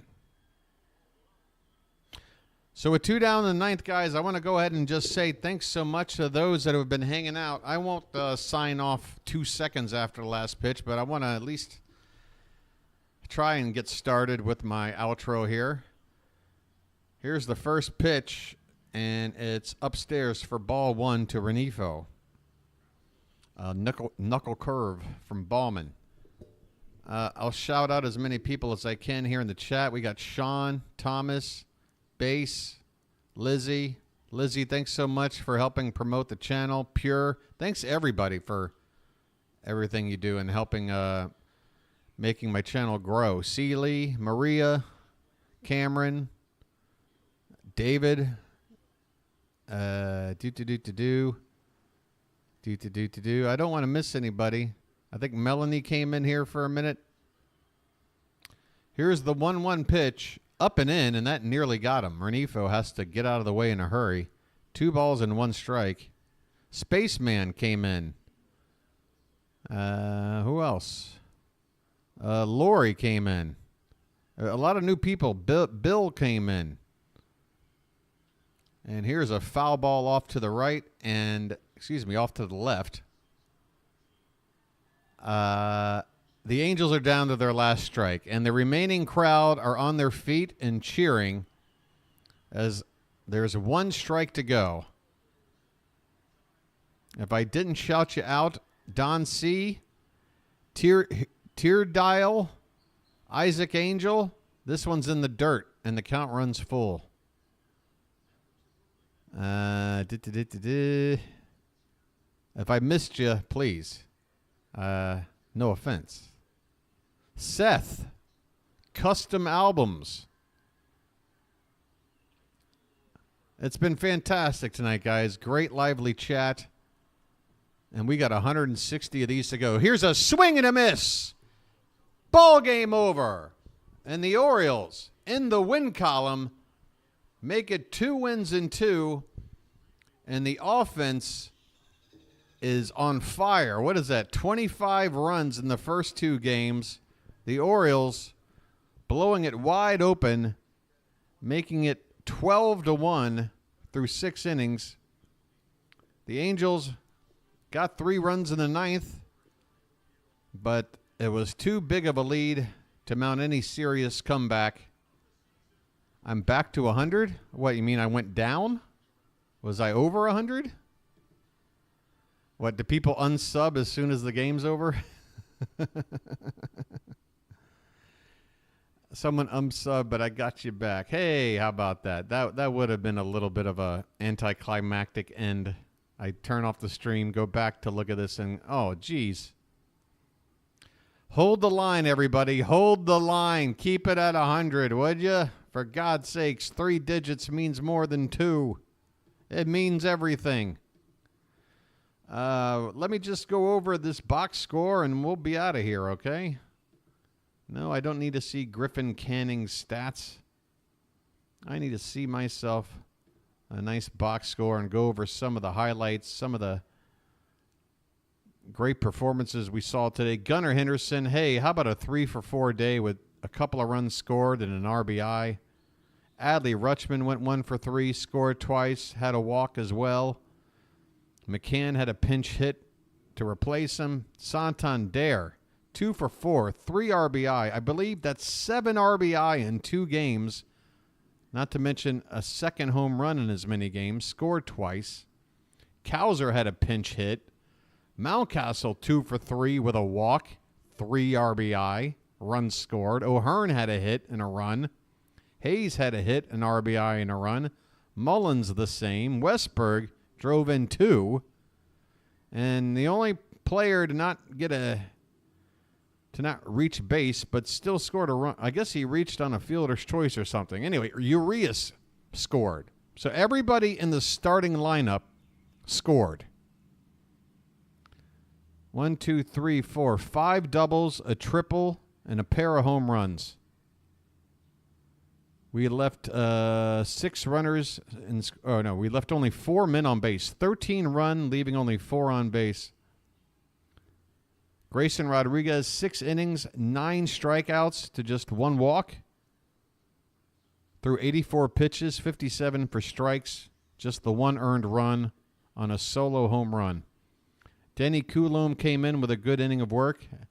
Same for Jacob Webb. Same could not be said in the 9th inning when Cionel Perez had to be removed with an injury, and Mike Baumann struggled to get the final 3 outs, but he did. And folks, that's going to do it from here. Ladies and gentlemen, you can see the light behind me now. My day is about to begin. I don't know about you, but my day is about to begin. I can hear the birds chirping behind me. I'm probably going to go out and get a better cup of coffee than this instant junk I've been sipping on. But, yeah, we'll be back at it again tomorrow. I believe, let me double check the start time here on tomorrow's game. Oh, yeah, I will be on my time just after midnight. I guess that's a 1:35 p.m. first pitch. I will probably be on the air at 1:25. Hope to see you there. Hey, everybody, have yourselves a good night. Sleep well. Well, actually, it's still the middle of the day for you guys, right? Go out there and celebrate. How about that? Have yourself a fun Saturday night and come on back and enjoy your hangover with me as we tune in for the final game of this 3-game series, looking for the sweep against the Angels. That's going to do it from me. This has been the BirdWatcher, and I'll chirp at you later.